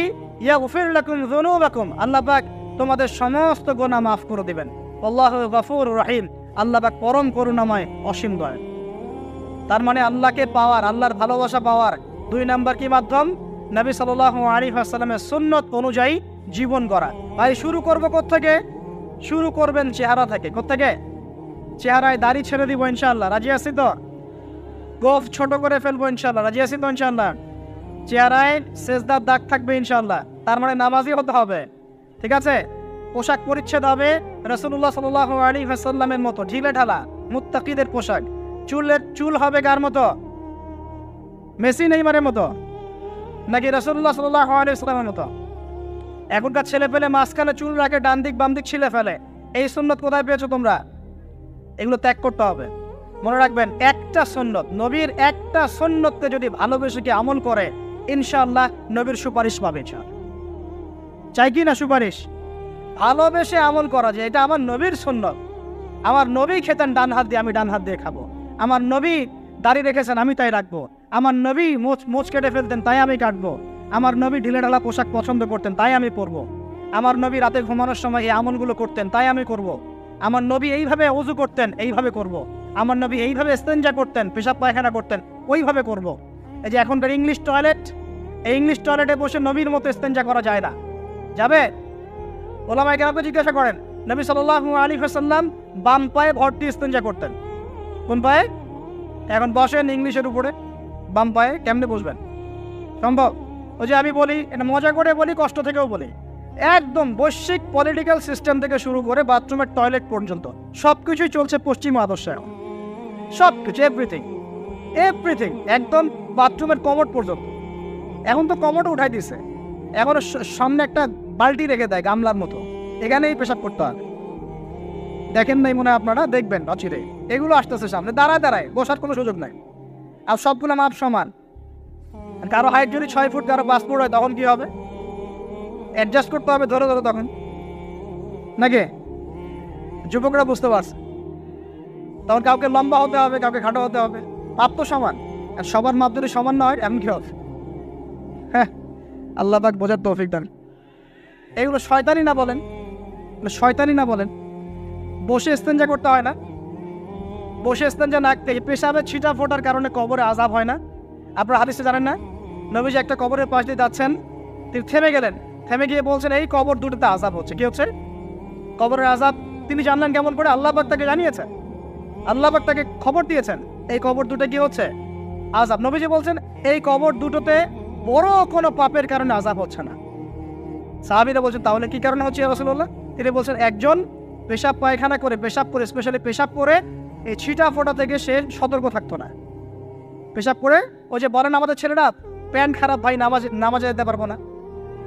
নামাজে ডাকলে বলে, ভাই প্যান্ট নষ্ট। তোমরা ভালো করে হাদিসে শোনো, এই ব্যক্তি বড় কোনো পাপ করে নাই, সে পেশাব করার পরে পবিত্র হতো না, মানে ছিটা ফোটা থেকে সাবধান থাকতো না, এই কারণে কবরে আযাব দেওয়া হচ্ছে। বলেন নাউজুবিল্লাহ। অন্য হাদিসে নবীজি বলেছেন, বেশিরভাগ কবরের শাস্তি পেশাবের ছিটা ফোটার কারণে হয়ে থাকে। আস্তাগফিরুল্লাহ, বলি নাউজুবিল্লাহ। এই টয়লেটগুলোর মধ্যে পেশাবের ছিটা ফোটা লাগে না? নাপাকি লাগে না? এগুলো শয়তানি না বলেন? আরেকটা হচ্ছে আরেকটা কবর, সেই কবরে তিনি বলছেন, এই কবরে আযাব দেওয়া হচ্ছে এই ব্যক্তি চগলখড়ি করতো। কি করতো? চগলখড়ি, মানে একজনের কথা আরেকজনকে লাগাইতো, আরেকজনের কথা আরেকজনকে লাগাইতো। এই কাজ করে না এখন সমাজের মানুষ? এই কাজ কিছু ফেসবুকের ইউটিউবারও করো তোমরা। একজনের ভিডিও আরেকজনের পাশে লাগাই দাও, আরেকজনের আরেকজনে লাগাই দাও, এই করে উম্মার মধ্যে বিভক্তি সৃষ্টি করতেছে। কিছু কিছু কারণে, এইসব কারণেও রেস্ট্রিকশন দিতে হয়েছে আমাদেরকে, কিছু মনে করবেন না। কারণ আমরা দেখেছি এর গুড সাইড যেমন আছে, ব্যাড সাইড আরও বেশি আছে। এটাকে নিয়মতান্ত্রিকভাবে ইউজ করতে না পারলে ফিতনা বাড়তে থাকে। আল্লাহ পাক আমাদেরকে বোঝার তৌফিক দান। প্রিয় ভাইয়েরা, প্রতিটা কাজ কার সুন্নত মতো করবো আমরা ইনশাআল্লাহ। এখন শুধু কি আমরা এই চেহারা, সুরত, ইস্তেঞ্জা, খাওয়া দাওয়া এগুলোই নবীর মতো করে করব, নাকি আমাদের ব্যবসা, সমাজ, পরিবার, ইবাদত সবই করব? এই জায়গায় সমস্যা। সমস্যা কি? আমরা মাশাআল্লাহ দাড়ি টুপি রাখতে রাজি আছি, কিন্তু ব্যবসায়িক জীবনে হারাম ছাড়তে রাজি নাই, অর্থনৈতিক জীবনে সুদ ছাড়তে রাজি নাই, ঘুষ দুর্নীতি ছাড়তে রাজি নাই। আল্লাহ আমাদেরকে ছাড়ার তৌফিক দান করুন। আল্লাহ পাক আমাদেরকে পরিপূর্ণভাবে নবীর সুন্নত পালন করার তৌফিক দান। 1 নাম্বার আল্লাহর ভালোবাসা পাওয়ার মাধ্যম তাওহীদ, 2 নাম্বার নবীর সুন্নত, 3 নাম্বার বেশি থেকে বেশি কোরআন তেলাওয়াত করা। কি করা? আমার সাথে বলেন, বেশি বেশি কি করা? কোরআন তেলাওয়াত করা। কেন? কারণ কোরআন হচ্ছে আল্লাহর কালাম। কোরআন কার কালাম? কোরআনের মধ্য দিয়ে আপনি আল্লাহর সাথে কথা বলতে পারবেন, বলেন সুবহানাল্লাহ। এভাবে যখন কোরআন পড়বেন বুঝে বুঝে, আপনি আল্লাহর সাথে সরাসরি কথা বলবেন ইনশাআল্লাহ। তো এই কোরআনের মধ্য দিয়ে আল্লাহর ভালোবাসা পাওয়া যাবে ইনশাআল্লাহ। সর্বশ্রেষ্ঠ নফল আমলের মধ্যে একটা হচ্ছে কি? আল কোরআন তেলাওয়াত করা। আল্লাহ পাক আমাদেরকে তেলাওয়াত করার তৌফিক দান করেন। 3টা বললাম। 4 নাম্বার, বেশি থেকে বেশি আল্লাহর জিকির করা। কি করা ভাই? চলতে ফিরতে উঠতে বসতে অলওয়েজ সুবহানাল্লাহ, আলহামদুলিল্লাহ, লা ইলাহা ইল্লাল্লাহ, আল্লাহু আকবার, লা হাওলা ওয়ালা কুওয়াতা ইল্লা বিল্লাহ, এগুলো চলতে থাকবে। ঠিক আছে ইনশাআল্লাহ? চলতে ফিরতে পড়বেন আল্লাহুম্মা সাল্লি আলা মুহাম্মদ, আল্লাহুম্মা বারিক আলা মুহাম্মদ। ঠিক আছে? হাসবি আল্লাহ ওয়া নি'মাল ওয়াকিল, রাদিতু বিল্লাহি রাব্বান ওয়া বিল ইসলামি দীনান ওয়া বি মুহাম্মাদিন নাবিয়্যা। যত জিকির আজকার আছে চলতে ফিরতে অলওয়েজ পড়তে থাকবেন। লা ইলাহা ইল্লাল্লাহ ওয়াহদাহু লা শারীকা লা, লাহুল মুলক ওয়া লাহুল হামদ ওয়া হুয়া আলা কুল্লি শাইইন কাদির। আস্তাগফিরুল্লাহাল্লাযী লা ইলাহা ইল্লা হুয়াল হাইয়ুল কাইয়ুম ওয়া আতুবু ইলাইহি, লা হাওলা ওয়া লা কুওয়াতা ইল্লা বিল্লাহ। এগুলো পড়তে থাকবেন। যে যত বেশি আল্লাহর জিকির করবে তার কলবে আল্লাহ তত বেশি নূর দিবেন ইনশাআল্লাহ। আর যার কলবে যত বেশি নূর, সে তত বেশি আল্লাহর ভালোবাসা মহব্বত পাবে ইনশাআল্লাহ। কয়টা বলছি ভাই? 4টা। 1 নাম্বার কিছু তাওহীদ, 2 নাম্বার নবীর সুন্নাত, 3 নাম্বার বলেন কোরআন তেলাওয়াত করা, 4 নাম্বার বেশি বেশি আল্লাহর জিকির করা, 5 নাম্বার স্পেশালি 5 নাম্বার বেশি বেশি আল্লাহর কাছে তওবা করা। কি করা? যে আপনার কাছে তওবা করে আল্লাহ তাকে মহব্বত করেন। আলহামদুলিল্লাহ, যে আল্লাহর কাছে তওবা করে আল্লাহ তাকে মহব্বত করেন। আমাদের নবীজি প্রত্যেক দিন 70 থেকে 100 বার আল্লাহর কাছে তওবা করতেন, বলে সুবহানাল্লাহ। পারা যাবে তো ইনশাআল্লাহ? 6 নাম্বারটা হচ্ছে বেশি বেশি নামাজ আদায় করা। কি করা? আল্লাহকে পাওয়ার জন্য শ্রেষ্ঠ মাধ্যম হচ্ছে সেজদা করা। কি করা? আর সেজদা করা হয় সবচেয়ে শ্রেষ্ঠভাবে নামাজের মধ্য দিয়ে। কিসের মধ্য দিয়ে? ওয়াদা করতে পারি তো ইনশাআল্লাহ 5 ওয়াক্ত নামাজ পড়বো রেগুলার। কোন রকম যদি বাধ্যবাধকতা না থাকে, ওজন না থাকে, তাহলে মসজিদে গিয়ে পড়বো ইনশাআল্লাহ। পারবো তো ইনশাআল্লাহ? রমজান মাসে নামাজ শক্ত করে ধরবো ইনশাআল্লাহ। ঈদের পর ছেড়ে দিব ইনশাআল্লাহ। ঈদের পর ছেড়ে দিব কি? ঈদের পরেও ধরে রাখতে হবে ইনশাআল্লাহ তাআলা। আমাদের সমাজে মাশাআল্লাহ রমজান মাসে সবাই পাক্কা মুসল্লি হয়ে যায়, তাই না? কারণ শিকল দিয়ে বাধা থাকে শয়তান, শয়তানও মুক্ত হয়। ঈদের দিন ঢাকঢোল ধুমধারাক্কা গান বাজা শুরু হয়, তাই না? আল্লাহর ওয়াস্তে রমজানের শিক্ষাগুলো ধরে রাখবো ইনশাআল্লাহ তাআলা। আমরা সবাই 5 ওয়াক্ত নামাজ আদায় করবো ইনশাআল্লাহ রমজান মাসে। আর দৈনিক কমপক্ষে 12 রাকাত নফল নামাজ পড়বেন, সুন্নত বা নফল 12 রাকাত কমপক্ষে। কিরকম 12 রাকাত? ফজরের নামাজের আগে 2, জোহরের আগে 4, পরে 2। ঠিক আছে? 6 আর 2 8 হলো। মাগরিবের পরে 2, এশার পরে 2। এই 12 রাকাত নামাজ যে দিনের বেলা পড়ে, মানে একদিনে 24 ঘন্টায় পড়ে, আল্লাহ পাক তার জন্য জান্নাতে একটা করে ঘর নির্মাণ করেন। এর জানতেন? দৈনিক 12 রাকাত সুন্নত বা নফল পড়লে আল্লাহর কাছে একটা করে জান্নাতে ঘর পাওয়া যাবে। আর জান্নাত উর্বর জায়গা। আপনি যদি চান আপনার জায়গায় বেশি বেশি গাছ লাগাতে, খালি পড়বেন সুবহানাল্লাহিল আযীম ওয়া বিহামদিহি, সুবহানাল্লাহিল আযীম ওয়া বিহামদিহি। একটা একটা করে খেজুর গাছ জন্মাবে ইনশাআল্লাহ তাআলা। বলবেন সুবহানাল্লাহি ওয়া বিহামদিহি, সুবহানাল্লাহিল আযীম। আর বলবেন সুবহানাল্লাহিল আযীমি ওয়া বিহামদিহি। জান্নাতে গাছ রোপণ হবে ইনশাআল্লাহ তাআলা। এটা গেল 6 নাম্বার, নামাজ বেশি বেশি পড়া। 7 নাম্বার, জি বলছি, 7 নাম্বারটা হচ্ছে, আমি আর 4টা বলে শেষ করছি। 7 নাম্বারটা হচ্ছে যে সৃষ্টির সেবা করা। কি করা ভাই? একটা হাদিস আছে যে ইরহামু মান ফিল আরদ ইয়ারহামুকুম মান ফিস সামা। তোমরা জমিনবাসীর প্রতি রহম করো, আসমানবাসী তোমাদের উপর রহম করবে ইনশাআল্লাহ। আল্লাহর ভালোবাসা পাওয়ার অন্যতম মাধ্যম হচ্ছে জমিনবাসীর প্রতি রহম করেন। মুসলিম অমুসলিম সবাই মানুষ কিনা? যারা আমাদের সাথে যুদ্ধে লিপ্ত নাই তারা তো আমাদের ভাই নাকি? যারা যুদ্ধে লিপ্ত আছে এরা শত্রু হতে পারে, যারা যুদ্ধে লিপ্ত নাই তারা তো আমাদের ভাই নাকি? তাদের বিপদ আপদে পাশে দাঁড়াবো না? একটা প্রাণীর অধিকার যদি আপনি রক্ষা করেন, একটা বিড়ালকে পানি না দেওয়ার অপরাধে এক মহিলা জাহান্নামে গিয়েছে, আর একটা কুকুরকে পানি পান করানোর সওয়াবের এই কাজের বিনিময়ে এক মহিলা জান্নাতে গিয়েছে। সুবহানাল্লাহ। তো পশু পাখির অধিকার যেখানে ইসলাম কথা বলেছে, এখানে পুরো মাখলুকের প্রতি আমাদের রহম দিল থাকতে হবে। আমাদের সবাইকে দয়া ভালোবাসা দেখাতে হবে ইনশাআল্লাহ। আল্লাহ পাক আমাদেরকে ভালোবাসবেন ইনশাআল্লাহ। 8 নাম্বারটা কি? এটা বেশি ইম্পর্টেন্ট। শোনেন, 8 নাম্বারটা হচ্ছে আল্লাহর জন্য কাউকে ভালোবাসা, আল্লাহর জন্য ঘৃণা করা। একটা এই যে হাদিসগুলো পড়তে পড়তে আমি আসলাম গাড়িতে। আল্লাহ পাক বলেছেন, শোনেন, আল্লাহ পাক বলেছেন কিয়ামতের মাঠে আল্লাহ পাক বলবেন, নিজেই বলবেন যে আইনা আইনা মুতাহাবুনা লিজালালি, আমার ইজ্জতের জন্য যারা পরস্পরকে ভালোবাসতো এরা কোথায়? আল্লাহ পাক ঘোষণা করবেন কোথায় তারা, যারা আমার জন্য পরস্পরকে ভালোবাসতো। আল্লাহ বলবেন আলিয়াউম, আজকে আজিল্লুহুম, আমি ওদেরকে ছায়া দিব, ফি জিল্লি, আমার আরশের ছায়ায়। বলেন সুবহানাল্লাহ। ইয়াউমা লা জিল্লা ইল্লা জিল্লি, যেদিন আমার এই আরশের ছায়া ছাড়া অন্য কোনো ছায়া থাকবে না। মানে কিয়ামতের মাঠে আল্লাহর আরশের ছায়া ছায়া পাবে কারা? যারা পরস্পরকে আল্লাহর জন্য ভালোবাসতো। আলহামদুলিল্লাহ, এই যে আমরা এখানে আছি, আমরা কি একে অপরকে আল্লাহর জন্য ভালোবাসি না? আমি কি আপনাদেরকে চিনি? আপনারা কি আমাকে চিনেন? এই যে আপনারা আলেমন আমাদেরকে ভালোবাসেন, ইসলামকে ভালোবাসেন, কিসের জন্য বাসেন? আল্লাহর জন্য। এই আল্লাহর জন্য যারা পরস্পরকে মহব্বত করে, আল্লাহ পাক তাদেরকে আরশের ছায়া ছায়া দিবেন ইনশাআল্লাহ। আরো একটা নেকি আছে, বলবো? শোনেন, আরেকটা হাদিসে আসছে কিয়ামতের মাঠে স্পেশাল কিছু মিম্বর থাকবে। মিম্বর চিনেন? যেখানে দ্বারা ইমাম সাহেব খুতবা দেয়, এরকম মিম্বর থাকবে। এই মিম্বর গুলো হবে নূরের মিম্বর। কিসের? নূর মানে কি? আলো, আলো, আলো, নূরের মিম্বর থাকবে। ওই কিয়ামতের মাঠে কি আলো থাকবে? এমনিতে মাঠটা তো অন্ধকার। ওই অন্ধকার মাঠে নূরের মিম্বর আল্লাহ পাক দিবেন কাদেরকে? যারা পরস্পরকে এই আল্লাহর জন্য মহব্বত করত। আর নবীগণ, শহীদগণ তাদের দিকে তাকায় থাকবে। তাকায় নবীগণ, শহীদগণ পর্যন্ত এই মানুষগুলোকে দেখে ঈর্ষা করবে, কাশ আমরাও যদি এমন হতে পারি। চিন্তা করেন, আল্লাহর জন্য পরস্পর মহব্বতকারীদেরকে আল্লাহ পাক এমন সম্মান দিবেন যেটা দেখে নবীগণ পর্যন্ত ঈর্ষা করতে থাকে। তাহলে আমরা কি আল্লাহর জন্য পরস্পরকে মহব্বত করতে পারি কিনা? এটা হলো 8-9 নাম্বার। আল্লাহর জন্যই ঘৃণা করতে হবে। আল্লাহর জন্য ঘৃণা কেমন? যেমন কেউ ইসলামকে পছন্দ করে না, কটূক্তি করে, ইসলামের এইটা ভালো না, ওইটা ভালো না, ইসলামের সাথে দুশ্মনী করে ভিতর থেকে বাইরে থেকে, আপনি ওদেরকে ভালোবাসতে পারবেন না। যদি আল্লাহর দুশ্মনদের সাথে আপনার ভালোবাসা থাকে, তাহলে আপনিও আল্লাহর দুশ্মনের কাতারে অন্তর্ভুক্ত হয়ে যাবেন। এখন বলেন দেখি, সারা বিশ্বে ইসলামের দুশ্মন কারা? বলেন। গায়রিল মাগদুবি আলাইহিম ওয়ালাদ-দাল্লিন, মাগদুব কারা, দল্লিন কারা? এটা তো অনেকেই জানে না। সাহাবীরা বলছেন, ইয়া রাসূলুল্লাহ, এখানে যে আমরা বলছি গায়রিল মাগদুবি আলাইহিম ওয়ালাদ-দাল্লিন, আল্লাহ আমাদেরকে মাগদুবদের থেকে বাঁচাও, দল্লিনদের থেকে বাঁচাও। মাগদুব আর দল্লিন কারা ইয়া রাসূলুল্লাহ? নবীজি বলছেন, আল মাগদুব, মাগদুব হচ্ছে হুমুল ইহুদি, ইহুদিরা হচ্ছে মাগদুব, যাদের উপর আল্লাহর গজব পড়েছে। আর দল্লিন হুমুল নাসারা, নাসারারা হচ্ছে দল্লিন, কারণ তারা আল্লাহ পাকের সন্তান সাব্যস্ত করেছে। ঈসা আলাইহিস সালামকে আল্লাহ সন্তান বলেছে, বলেন নাউজুবিল্লাহ। এখন সারা বিশ্বে এরা মুসলিমদের সাথে দুশ্মনী করছে না?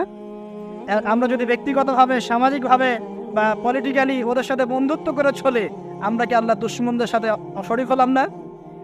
খুব খেয়াল রাখতে হবে। আল্লাহর জন্য ভালোবাসা, আল্লাহর জন্য দুশ্মনী। আল্লাহ পাক আমাদেরকে বোঝার তৌফিক দান। এবং সবশেষ যেটা 10 নাম্বার, সেটা হলো আল্লাহওয়ালা মানুষ যারা, সেই মানুষদের সাথে মহব্বত রাখলে আল্লাহ আপনাকে ভালোবাসবে। আল্লাহ পাক আমাদের সবাইকে আল্লাহওয়ালা মানুষদেরকে ভালোবাসার তৌফিক দান এবং তাদের সহবতে থাকার তৌফিক দান করুন।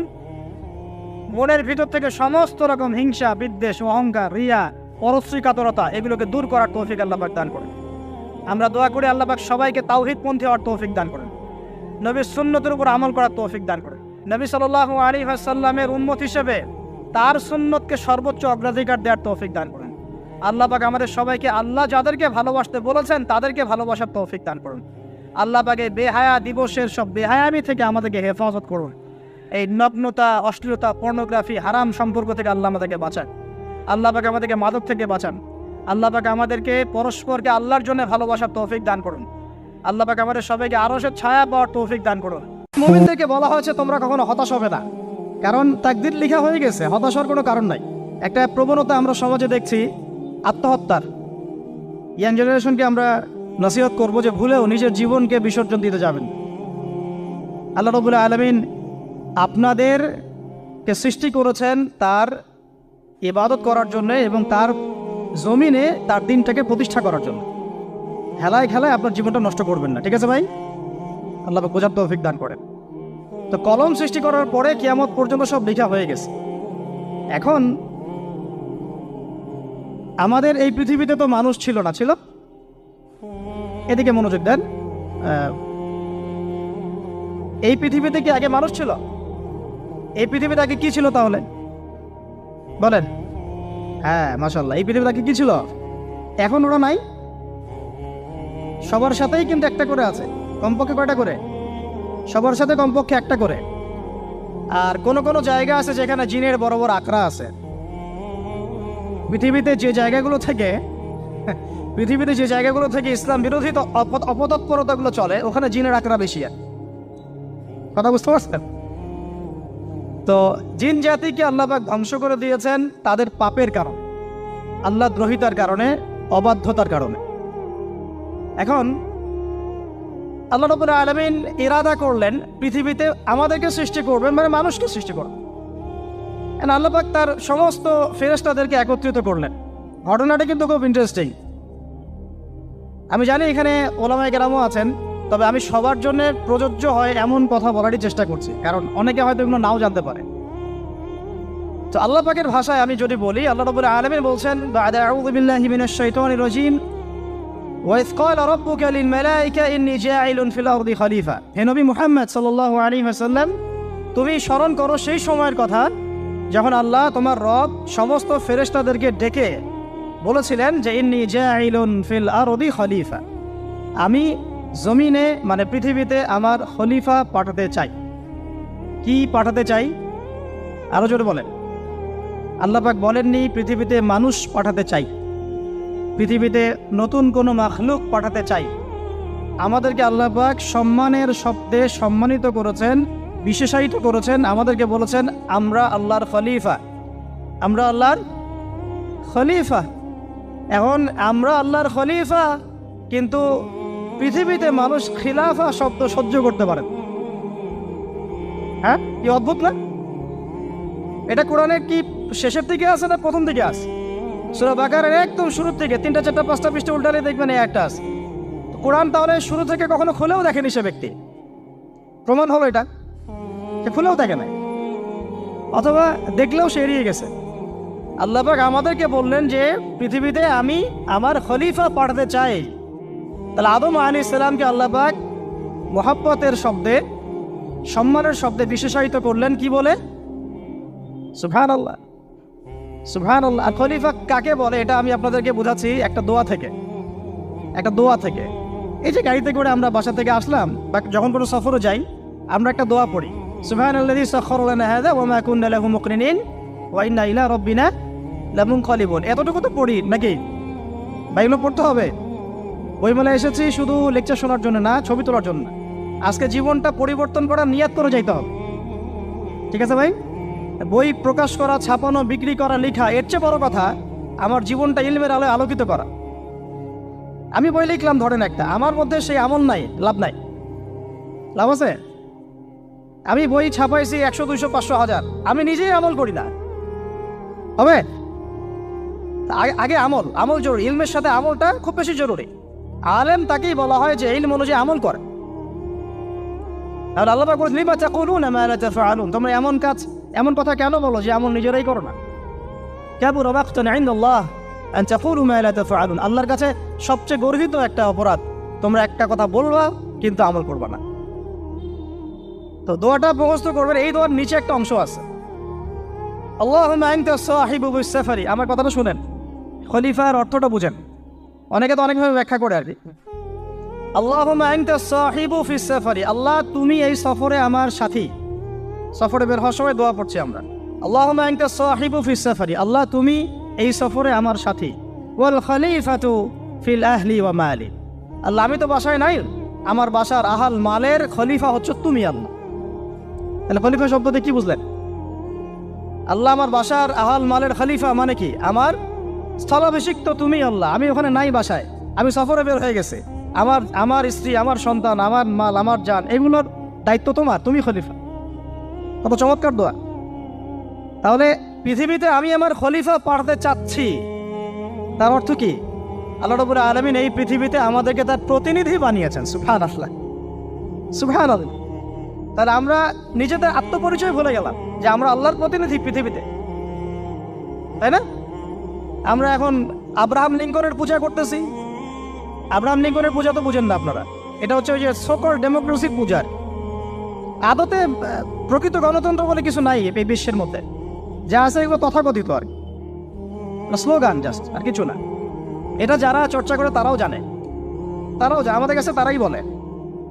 আদতে এই আপনার কমিউনিজমের কথা বলেন, এই লেনিন স্টেলিনারিজমের কথা বলেন, আপনি মুসলিনের কথা বলেন, চাইনিজ দর্শনের কথা বলেন, রাশিয়ান দর্শনের কথা বলেন, আর এই যে আরেকটা কি চলতেছে সেকুলারিজমের কথা বলেন, ন্যাশনালিজমের কথা বলেন, এগুলো একটা তাত্ত্বিক মতবাদ শুধুমাত্র।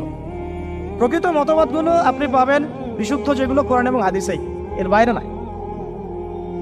তা আমরা কিন্তু আল্লাহর খলিফা পরিচয় দিতে এখন দ্বিধাবোধ করতেছি। এই জমিনে আল্লাহ পাক আমাদেরকে তার খলিফা বানিয়ে পাঠিয়েছে। এখন খলিফা হলাম কিভাবে, কিসের গুণে খলিফা হলাম? প্রশ্নটা এটা। আমাদের কি 10টা হাত 10টা পা বেশি শক্তি ফেরেশতাদের চাইতে, যে আমরা খলিফা হলাম কিসের ভিত্তিতে আর কিভাবে হলাম? এটা শোনেন, আল্লাহ পাক বলছেন ওয়াল্লামা আদামাল আসমাআ কুল্লাহা। আল্লাহ বলছেন আমি আদমকে এই মহাবিশ্বের যত নাম আছে, নাউন্স ইসম সব শিক্ষা দিয়েছি। সুবহানাল্লাহ। এই মহাবিশ্বের যত নাম, এখানে ইসম শব্দের অর্থ কিন্তু জ্ঞান। ইসম মানে কি? এখানে জ্ঞান। মহাবিশ্বের যে জ্ঞানগুলো আছে, এই জ্ঞানগুলো আল্লাহ পাক আমাদের আদি পিতাকে শিক্ষা দিয়েছেন।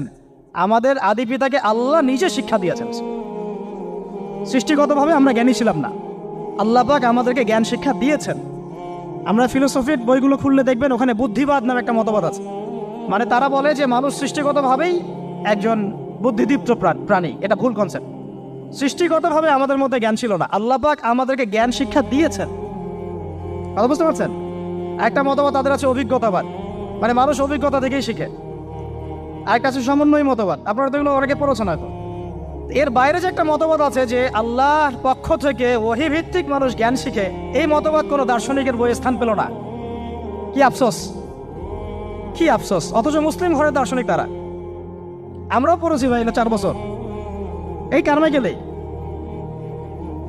কি আফসোস! আল্লাহ পাকের ওহীর পক্ষ থেকে যে জ্ঞান আসতে পারে, এইটা কনসেপ্টই নাই।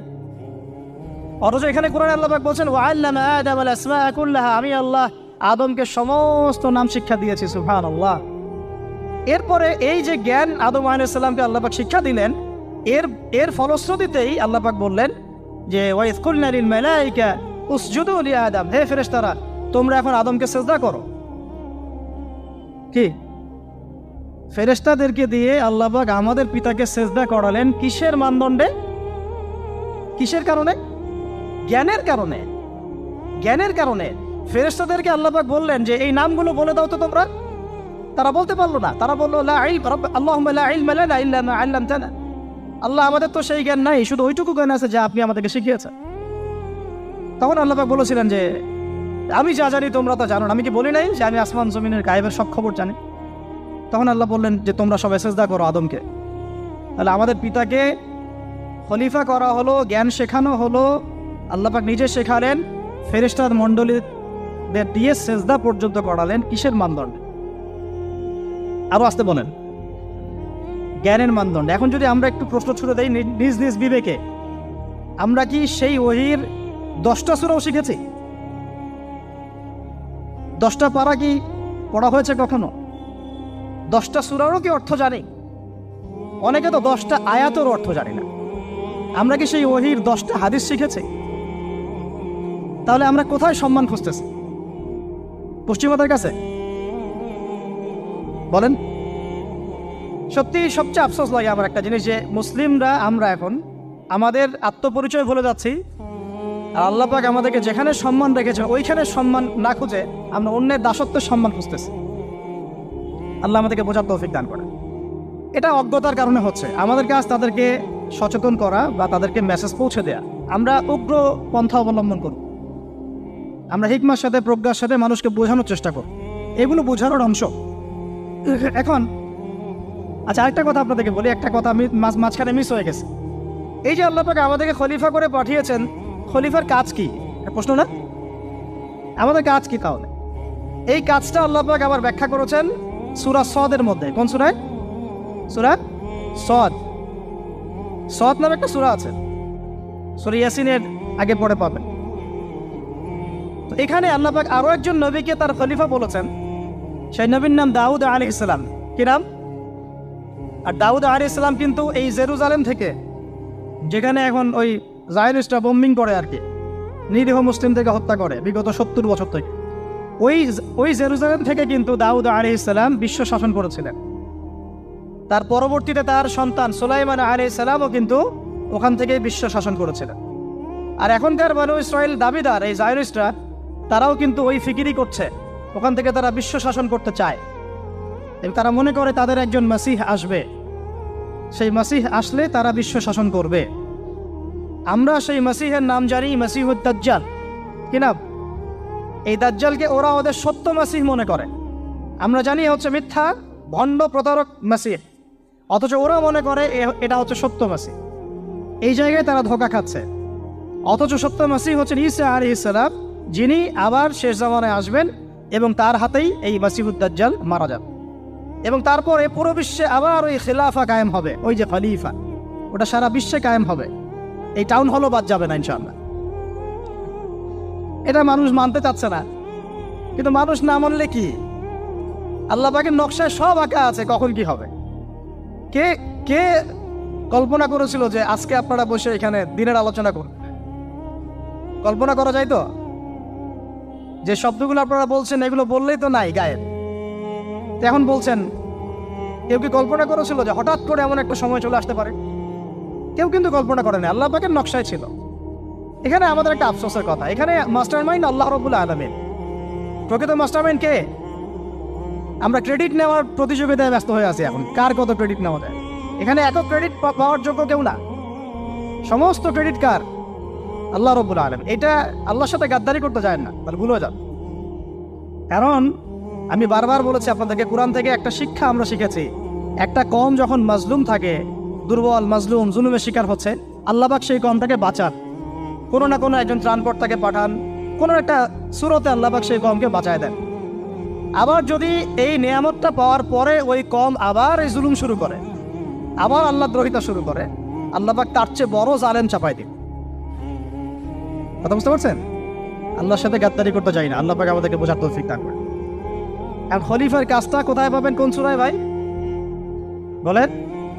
সূরা সাদে আল্লাহ পাক দাউদ আলাইহিস সালামকে খলিফা সম্বোধন করে বলছেন, ইয়া দাউদ, কি চমৎকার আহ্বান, ইয়া দাউদ, হে দাউদ, ইন্না জাআলনাকা খলিফাতান ফিল আরদ। দেখো আমি আল্লাহ তোমাকে পৃথিবীতে খলিফা করেছি। কি করেছি? খলিফা করেছে। তোমার কাজ কি শোনো, ফাহকুম বাইনান নাসি বিল হক। বোঝার চেষ্টা করেন একজন খলিফার কাজ কি।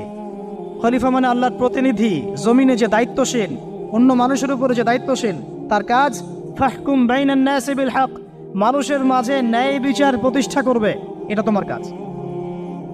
তাহলে এখন যারা আমরা এই জায়গায় আছি বা ভবিষ্যতে আসব, আরও কাল আগাতে থাকবে, সময় আগাতে থাকবে, নতুন নতুন নেতৃত্ব আসবে, সবার ফাংশন একটাই, ফাহকুম বাইনান নাসি বিল হক। আমাদের কাজ হবে মানুষের মাঝখানে কি করা? ন্যায় বিচার, বিচার ফয়সালার ক্ষেত্রে ইনসাফ করা, ন্যায় বিচার করা। তো ন্যায় বিচার তো এখন জাদুঘরে আছে নাকি? হ্যাঁ, কোনো কোনো ক্ষেত্রে আমরা চাই না যে ন্যায় বিচার জাদুঘরে যাক, আমরা চাই আবারও ন্যায় এবং সাম্যের সমাজ প্রতিষ্ঠা। ইনশাআল্লাহ এরপর থেকে আমরা কোনো অন্যায় সহ্য করব না। ইনশাআল্লাহ এরপর থেকে আমরা কোনো জল্লাদতন্ত্র কায়েম করতে দিব না। আমাদের যা আছে তাই নিয়ে প্রতিবাদ হবে ইনশাআল্লাহ। কারণ এখনকার প্রজন্ম প্রতিবাদের ভাষা বুঝে। এখন যদি আপনারা আবার সেই প্রাচীন জুলুমের তন্ত্রে মন্ত্রে ফিরে যান, তাহলে আল্লাহর গজব চলে আসবে, বড় গজব। তো খলিফার কাজ কি ভাই? কি কাজ বললাম বলেন? মানুষের মাঝখানে ন্যায় বিচার প্রতিষ্ঠা করা। আচ্ছা, আরো আছে, আয়াত শেষ হয় নাই। আল্লাহ পাক বলছেন, ওয়ালা তাত্তাবিউল হাওয়া। আর ন্যায় বিচার করতে গিয়ে নিজের দাসত্ব মানে প্রবৃত্তির অনুসরণ করো না। ন্যায় বিচার করতে গিয়ে নিজের প্রবৃত্তির অনুসরণ করো না, মন গড়া বিধানের অনুসরণ করো না। আমার মামা, আমার চাচা, আমার খালু পার করে দিও না। প্রবৃত্তির অনুসরণ মানে কি? মন যাচাই তাই করো না। ন্যায় বিচার করতে গিয়ে আল্লাহ পাকের বিধান মেনে চলো। আর সূরা মাইদাতে আল্লাহ পাক বলেছেন, আয়াত নাম্বার 44, 45, 47, ওয়ামান লাম ইয়াহকুম বিমা আনজালাল্লাহ ফাউলাইকা হুমুল কাফিরুন। যারা আল্লাহ পাকের হুকুম অনুযায়ী বিচার ফয়সালা করে না, তারা কাফের। 45-এ গিয়ে আল্লাহ বলছেন, ওয়ামান লাম ইয়াহকুম বিমা আনজালাল্লাহ ফাউলাইকা হুমুল ফাসিকুন। যারা আল্লাহ পাকের বিধান অনুযায়ী বিচার ফয়সালা করে না, এরা ফাসিক, পাপাচারী। 47 নম্বর আয়াতে গিয়ে আবার বলছেন, ওয়ামান লাম ইয়াহকুম বিমা আনজালাল্লাহ ফাউলাইকা হুমুজ জালিমুন। যারা আল্লাহর হুকুম বিধান অনুযায়ী বিচার ফয়সালা করে না, এরা জালেম। কাফেরও বলেছেন আল্লাহ, ফাসেকও বলেছেন, জালেমও বলেছেন। তাহলে বিচার ফয়সালা করার ক্ষেত্রে আল্লাহ পাকের বিধানকে সর্বোচ্চ অগ্রাধিকার দিতে হবে, নিজের প্রবৃত্তির অনুসরণ করা যাবে না। যদি করে তাহলে কি হবে? ইউদিল্লাকে আন সাবিলিল্লাহ, তাহলে এটা তোমাকে আল্লাহর রাস্তা থেকে সরায় নিয়ে যাবে। এর ফলে কি হবে? জেনে রাখো, ইন্নাল্লাযীনা ইউদিল্লুনা আন সাবিলিল্লাহ লাহুম আযাবুন শাদীদ বিমা নাসু ইয়াউমাল হিসাব। এটা পরে দেয়, নিশ্চয়ই যারা আল্লাহ পাকের সরল পথ থেকে বিচ্যুত হয়ে গেছে তাদের জন্যে কাল কিয়ামতের মাঠে আছে আযাবুন শাদীদ। আযাবুন শাদীদ মানে কঠিন কঠিন যন্ত্রণাদায়ক শাস্তি, এই কারণে যে তারা কিয়ামতের দিনটাকে ভুলে গিয়েছে। শাদীদ এর অর্থটা কি এটা বোঝার জন্য আপনাকে সূরা হাদীদ পড়তে হবে। কোন সূরা? আসলে কোরআনের আয়াতগুলো হচ্ছে আকাশের তারার মতো। তারা দেখবেন আকাশের, তারা দেখাও সুন্নত। ইসলাম তো রষ্টহীন ধর্ম না রে ভাই, সবকিছুই আছে এখানে। আসলে আমরা জানি না বলে আমরা মনে করি যে এখানে কোনো বিনোদনই নাই, তাই না? এই গান বাজনা না করলে কি হয়, মন শান্তি হয়, এরকম একটা ভাব। যদি আপনি কোরআনের ভিতর ঢুকে যান, আপনার হৃদয়ে এমন নূর আসবে, এমন তৃপ্তি আসবে যে ওগুলো আপনার শুনতে ইচ্ছা করবে না, আপনি কান বন্ধ করে ফেলবেন, নিজেই বলতেই হবে না। এখন কিছু নতুন ইসলামিস্ট আসছে, তারা এগুলোকে ইসলামের অন্তর্ভুক্ত বলে মনে করার দাবি করতেছে, যে এগুলো তো নিষেধ নাই, এগুলো তো নিষেধ করা হয় নাই। কতটুকু জানেন ইসলাম সম্পর্কে আপনি? না জেনে কেন কথা বলেন? নবী সাল্লাল্লাহু আলাইহি ওয়াসাল্লাম রাস্তা দিয়ে হাঁটছেন, ওই সময় তো অনেক পূজা অর্চনা ইত্যাদি হতো মক্কায়, তো এখানে ঢাক ঢোলের শব্দ আসছে।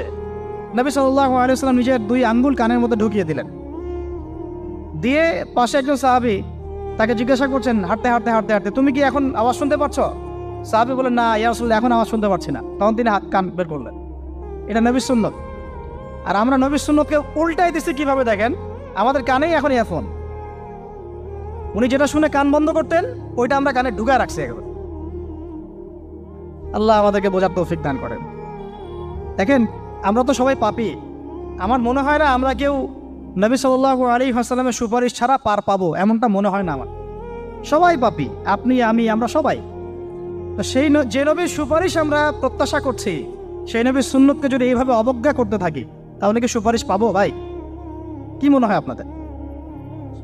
অ্যাটলিস্ট সুন্নতকে তো সম্মান করতে হবে নাকি? আল্লাহ বোঝার তৌফিক দান করেন। আমি তাহলে যেটা বলছিলাম যে আল্লাহ পাকের বিধান অনুযায়ী বিচার ফয়সালা করতে হবে, এটা খলিফার কাজ। ন্যায় বিচার করতে হবে মানুষের মাঝখানে, এবং নিজের প্রবৃত্তির অনুসরণ করা যাবে না, তাহলে আল্লাহর পথ থেকে দূরে সরাই দেবে। এখানেই বললাম, শাদীদ বুঝতে গেলে আপনাকে কোন সূরা পড়তে হবে? সূরা হাদীদ। আকাশের তারার কথা কেন বললাম? যে আকাশের তারাগুলো যদি মেলাতে পারেন, দেখবেন বিভিন্ন শেপ তৈরি হয়। প্রত্যেকটা তারার অবস্থানের গাণিতিক একটা ব্যাখ্যা আছে। যারা অ্যাস্ট্রোনমি নিয়ে পড়াশোনা করেন তারা জানেন, এগুলো সবাই জানবেন না। প্রত্যেকটা তারাকে আল্লাহ পাক এত সূক্ষ্মভাবে স্থাপন করেছেন যে যদি সামান্য একটু ডানে বামে এগুলো সরে যায়, মহাবিশ্বের এই স্থিতিশীলতা নষ্ট হয়ে যাবে। এবং এটার কসমও আল্লাহ পাক কোরআনে করেছেন সূরা ওয়াকিয়ার মধ্যে। কোন সূরা? সূরা ওয়াকিয়াতে আল্লাহ পাক বলেছেন, ফালা উকসিমু বিমাওয়াকিইন নুজুম। আমি তারার অবস্থান স্থলের স্থিতির কসম করে বলছি। আল্লাহ পাক এর কসম করেছেন। কত গুরুত্বপূর্ণ জিনিস, ঠিক আছে? তো পরেরগুলো বললাম না। সূরা হাদীদ কেন পড়বেন? সূরা হাদীদ আল্লাহ পাক বলেছেন যে ওয়ানজালনাল হাদীদা ফীহি বাসুন শাদীদ। এই যে শাদীদ বোঝাতে গিয়ে হাদীদে আসছে। আল্লাহ পাক বলছেন যে আমি আল্লাহ পৃথিবীতে আসমান থেকে লোহা নাজিল করেছি। অবাক করার বিষয় না? লোহার খনি খুঁজতেছেন আপনারা মাটির নিচে, তাই না? আল্লাহ পাক বলছেন আমি লোহা নাজিল করেছি। আনজালনা, ঠিক যেমন ইন্না আনজালনাহু ফী লাইলাতুল কদর, আমি লাইলাতুল কদরে কোরআন নাজিল করেছি, আসমান থেকে নাজিল হয়েছে, তাই না? এরকমই ওয়ানজালনাল হাদীদা, আমি হাদীদ লোহা নাজিল করেছি। ফীহি বাসুন শাদীদ, যে লোহার মধ্যে আছে কঠিন শক্তি আছে। আয়রন যে অণু পরমাণুগুলো, এগুলোর শক্তি সবচেয়ে বেশি না? কেমিস্ট্রিতে আপনারা পড়েছেন। তাহলে এখন আল্লাহ পাক বলছেন কিয়ামতের দিন তাদের জন্য আযাবুন শাদীদ, যারা আল্লাহ পাকের খলিফার দায়িত্ব পালন করবে না, যারা খলিফার দায়িত্ব পেয়েও ন্যায় বিচার করবে না, ইনসাফ করবে না, প্রবৃত্তির অনুসরণ করবে, ঠিক আছে, আল্লাহর পথ থেকে বিচ্যুত হয়ে যাবে, তাদের জন্য কিয়ামতের মাঠে এই শাস্তি আছে। তাহলে আমরা কি খলিফা শব্দ বুঝতে পারলাম? আমাদের পিতা যে খলিফা, এটা কি বুঝতে পারলাম? তাহলে এখন বলেন তো, প্রত্যেক নবী কি আল্লাহর খলিফা ছিলেন না? ছিলেন কি না? প্রত্যেক নবী কি আল্লাহর বিধান দিয়ে বিচার ফয়সালা করেন নাই? মানুষের মাঝখানে ইনসাফ করেন নাই? ন্যায় বিচার প্রতিষ্ঠা করেন নাই? এরপরে সাহাবায়ে কেরামের যুগে তারা কি ন্যায় বিচার প্রতিষ্ঠা করেন নাই? তাহলে হঠাৎ করে কি হলো বিশ্ববাসীর মধ্যে যে একেবারে কোরআন হাদিস এর মৌলিক বিষয়গুলো এগুলো সব পাশ কাটিয়ে আমরা মানব রচিত বিধানগুলোর দিকে চলে গেলাম? রহস্যজনক না বিষয়টা? এটা হচ্ছে দাজ্জালীয় একটা শাসন আসতেছে সামনে। দাজ্জাল নিজেকে খোদা বলে দাবি করবে এবং সে সমস্ত মানব জাতিকে বোঝাবে যে সেই খোদা, নাউযুবিল্লাহ। সে অনেক বেলকি দেখাবে, মানুষকে তার দিকে টেনে নিয়ে আসবে। এমনকি সে এক হাতে জান্নাত এক হাতে জাহান্নাম নিয়ে ঘুরবে। নবীজি বলেছেন, যে তার জান্নাতে প্রবেশ করবে ওটাই তার জাহান্নাম, আর যে তার জাহান্নামে প্রবেশ করবে সেটাই হচ্ছে জান্নাত। তাহলে পুরো বিশ্ববাসীকে আল্লাহ থেকে দূরে সরিয়ে একটা গডলেস ওয়ার্ল্ডে রূপান্তরিত করার একটা তৎপরতা চলছে, লক্ষ্য করতেছেন না? এটা মূলত আপকামিং যে দাজ্জালীয় সভ্যতার ভবিষ্যৎবাণী নবীজি করেছেন, এই দিকেই ওয়ার্ল্ড যাচ্ছে আস্তে আস্তে আস্তে আস্তে ওই দিকে যাচ্ছে। তবে নবীজি এটাও বলেছেন সাল্লাল্লাহু আলাইহি ওয়াসাল্লাম যে আমার উম্মতের মধ্যে একটা তয়ফা, একটা দল, কিছু মানুষ সবসময় হকের উপর অটল থাকবে ইনশাআল্লাহ, কিন্তু তাদের সংখ্যা হবে খুব কম। এখন আমাকে আপনারাই বলেন যে ওই হকের উপর অটল থাকতে হলে আমার সেই জ্ঞান লাগবে কি লাগবে না? বলেন। যেই জ্ঞান আমাদের পিতাকে শেখানো হয়েছে, দেখবেন প্রত্যেকটা মানুষের মধ্যে কিছু প্রতিভা আছে, সৃজনশীলতা আছে, আছে না? একটা বুদ্ধিদীপ্ত একটা তাড়না মানুষের ভিতরে কাজ করে। এটা কোত্থেকে আসছে জানেন? আমাদের পিতার ডিএনএ থেকে আসছে। আমাদের পিতার ডিএনএ থেকে। আমরা কিন্তু সবাই তার সন্তান। এরপরে পৃথিবীতে মানুষ পাপাচারে যখন লিপ্ত হলো প্রচণ্ড রকম, তখন নূহ আলাইহিস সালামকে আল্লাহ পাক পাঠান এবং তিনি প্রায় 950 বছর দাওয়াতের কাজ করলেন। 40টা বা 80টা পরিবার ইসলাম কবুল করল। তখন আল্লাহ পাক এই মুমিনদেরকে বাদ দিয়ে সবাইকে গারদ করে দিলেন, ধ্বংস করে দিলেন। মানে আমরা যারা পৃথিবীতে এখন বেঁচে আছি, যে আপনি আমি, আপনাদের নাম আমি জানি না, আমরা যারা বেঁচে আছি, আমরা কিন্তু কোনো না কোনোভাবে ওই 40 বা 80 পরিবারের সন্তান। আমরা আত্মীয়, কিন্তু আমরা সবাই কিন্তু আত্মীয়, জানেন? 40টা বা 80টা পরিবার বাদ দিয়ে বাকি সব মানুষকে আল্লাহ পাক ধ্বংস করে দিয়েছিলেন নূহ আলাইহিস সালামের মহাপ্লাবনে। ঘটনা জানেন না? 40 বা 80টা পরিবারকে বাদ দিয়ে বাকি সবাইকে আল্লাহ পাক ধ্বংস করেছেন ওই মহাপ্লাবনে। তাহলে এখন এই বিশ্বে যত মানুষ আছে তারা কয়টা পরিবারের সন্তান? ওই 40-80। আমরা কোনো না কোনোভাবে একে অপরের আত্মীয় হই। মুসলিম অমুসলিম সবাই, মুসলিম অমুসলিম সবাই। আমরা যে অসাম্প্রদায়িকতার কথা বলি না, এই শব্দটাকে ভালো অর্থে নেওয়া যায়। কি অর্থে? অন্যান্য ধর্মাবলম্বী মানুষ যারা, তারা তাদের ধর্ম স্বাধীনভাবে পালন করবে, কোনো সমস্যা নেই। আমরা তাদের এই কাজে বাধা দিতে যাব না। একইভাবে আমরা আমাদের ধর্ম স্বাধীনভাবে পালন করব, তারা এখানে কোনো বাধা দিতে পারবে না। সিম্পল। তারা তাদের উৎসব তাদের মতো পালন করবে, আমরা আমাদের উৎসব আমাদের মতো পালন করব। না আমি মূর্তি পাহারা দিতে যাব, আর না আমি মূর্তি ভাঙতে যাব। সিম্পল। আমি পাহারাও দিতে যাব না, ভাঙতেও যাব না। সিম্পল। আমরা কি কুরবানিতে তাদেরকে বলতে পারবো ভাই আসেন আমার বাসায় দাওয়াত খান? এটা হয় কখনো? লাকুম দীনুকুম ওয়ালিয়া দিন। আপনাদের দিন আপনাদের, আমাদের দিন আমার। সিম্পল। এই অর্থে ঠিক আছে। কিন্তু সব ধর্ম মিলে যে নতুন ধর্ম বানানোর চেষ্টা করা হচ্ছে বাংলাদেশে, এটা ঠিক নাই।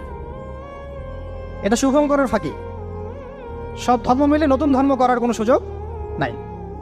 আমরা সবাই এক পরিবারের সন্তান। এখন আমাকে বলেন, নূহ আলাইহিস সালামের একটা ছেলে ছিল, নাম জানেন? কি নাম বলেন? কে? না না, মাশাআল্লাহ। কয় ছেলে ছিল তার? হ্যাঁ না, মূলত 4জন সন্তান থেকে বড় বড় 4টা গোত্র সৃষ্টি হয়েছে। শাম এক সন্তানের নাম কি? এটাকে কেন্দ্র করে এই যে সিরিয়ান কন্টিনেন্টে, পুরো প্যালেস্টাইন, সিরিয়ান, অ্যারাবিয়ান কন্টিনেন্টে যত মানুষ, তার বংশধর। ঠিক আছে? হাম, একটা সন্তানের নাম হাম। এখান থেকে আফ্রিকার যে কালো কালো মানুষগুলো সব তাদের বংশধর। একটা হচ্ছে ইয়াফাস, ইউরোপিয়ান যারা সাদা চামড়া, সব এদের বংশধর। আরেকটা যে কেনান। এই ছেলেটা কি বলেছিল? বাবা ডাকছে নৌকায় আসো তাড়াতাড়ি, নৌকায় আসো তাড়াতাড়ি, না হলে আজকে আল্লাহ পাক আযাব দিয়ে ধ্বংস করে দিবে। সে নবীর সন্তান হওয়ার পরেও আল্লাহ প্রদত্ত ওহীর জ্ঞানকে মূল্যায়ন না করার কারণে ধ্বংস হয়ে গেল। আর ওই 40টা বা 80টা পরিবার নাজাত পেল কিভাবে? আল্লাহর পক্ষ থেকে নাজিলকৃত ওহির জ্ঞানকে প্রাধান্য দিয়ে আনুগত্য করে। তাহলে কোন জ্ঞানকে আমরা প্রাধান্য দিব ভাই? আমি বলছি না যে আমরা দুনিয়াবি জ্ঞানগুলোকে শিখবো না, ওই প্রসঙ্গে আমি একটু পরে আসছি যে আমরা শিখবো এবং কিভাবে শিখবো, কতটুকু শিখবো। আগে এই অংশটুকু শেষ করি। ঠিক একইভাবে আপনারা কি আদ জাতির নাম জানেন? আদ, সামুদ। ওই যে সৌদি আরব এখন যেখানে লাইন বানাচ্ছে, লাইন প্রজেক্ট, ওই আল ওলা বলে, আল ওলা লাইন প্রজেক্ট বানাচ্ছে, দেখবেন অনলাইনে। ওই জায়গা দিয়ে নবী সাল্লাল্লাহু আলাইহি ওয়াসাল্লাম তাবুক যুদ্ধের সময় গিয়েছিলেন।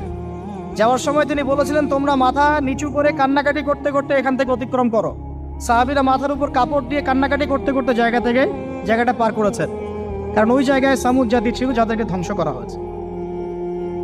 ওটা হচ্ছে এখন পর্যটন স্পট। সুবহানাল্লাহ। তো আদ এবং সামুদ জাতিকে আল্লাহ পাক ধ্বংস করলেন, কিন্তু তাদেরকে করেন নাই যারা ওহির জ্ঞানকে প্রাধান্য দিয়েছে। ইব্রাহিম আলাইহিস সালাম কোন জ্ঞানের বদৌলতে আল্লাহকে চিনলেন? মানব রচিত জ্ঞান নাকি আল্লাহর পক্ষ থেকে নাজিলকৃত জ্ঞান? বলেন। মূসা আলাইহিস সালাম কোন জ্ঞানের বদৌলতে ফিরআউনের মতো এই যে কি বলবো প্রতাপশালী একজন শাসকের সামনে দাঁড়িয়ে বুক ফুলিয়ে ইসলামের দাওয়াত দিলেন? কোন জ্ঞানের আলোকে? ওহির জ্ঞান। আর ওহির জ্ঞান যখন নাজিল করা হয়েছে তখন তিনি দোয়াটা পড়ছিলেন, রব্বি ইশরাহ লি সাদরি ওয়া ইয়াসসির লি আমরি ওয়াহলুল উকদাতাম মিন লিসানি ইয়াফকাহু কওলি। প্রত্যেক নবী, ইউসুফ আলাইহিস সালাম কারাগারে 12 বছর থেকেছেন। কত বছর? 12 বছর। আমাদের অনেক ভাই এরকম 5 বছর, 7 বছর, 10 বছর, 12 বছর থেকেছে আছে। এমনও মানুষ আছে, এখন বলা যায় তাই বলে, যে ওই যে একটা শব্দ শুনেছেন, আয়না ঘর, ওখানে দীর্ঘদিন ছিল, তারপরে নাই, কোথায় গেছে আল্লাহই ভালো জানে। ইউসুফ আলাইহিস সালামও এরকম কারাগারে ছিলেন। কত বছর? 12 বছর। কিন্তু আল্লাহ পাক তাকে এমন একটা জ্ঞান শিক্ষা দিয়েছিলেন, তিনি স্বপ্নের ব্যাখ্যা বলতে পারতেন, যে কোনো স্বপ্নে। রাজা স্বপ্ন দেখলেন যে 7টা গাভী, জীর্ণ শীর্ণ গাভী, মোটা তাজা গাভীকে খেয়ে ফেলছে, স্বপ্নের ব্যাখ্যা কেউ দিতে পারেন। কিন্তু ওই জেলখানায় 2 জন ছাড়া পাওয়া মানুষ, ছাড়া পাইছে 2 জন আর কি, 2 জনের মধ্যে একজন বেঁচে আছে, একজন নাই।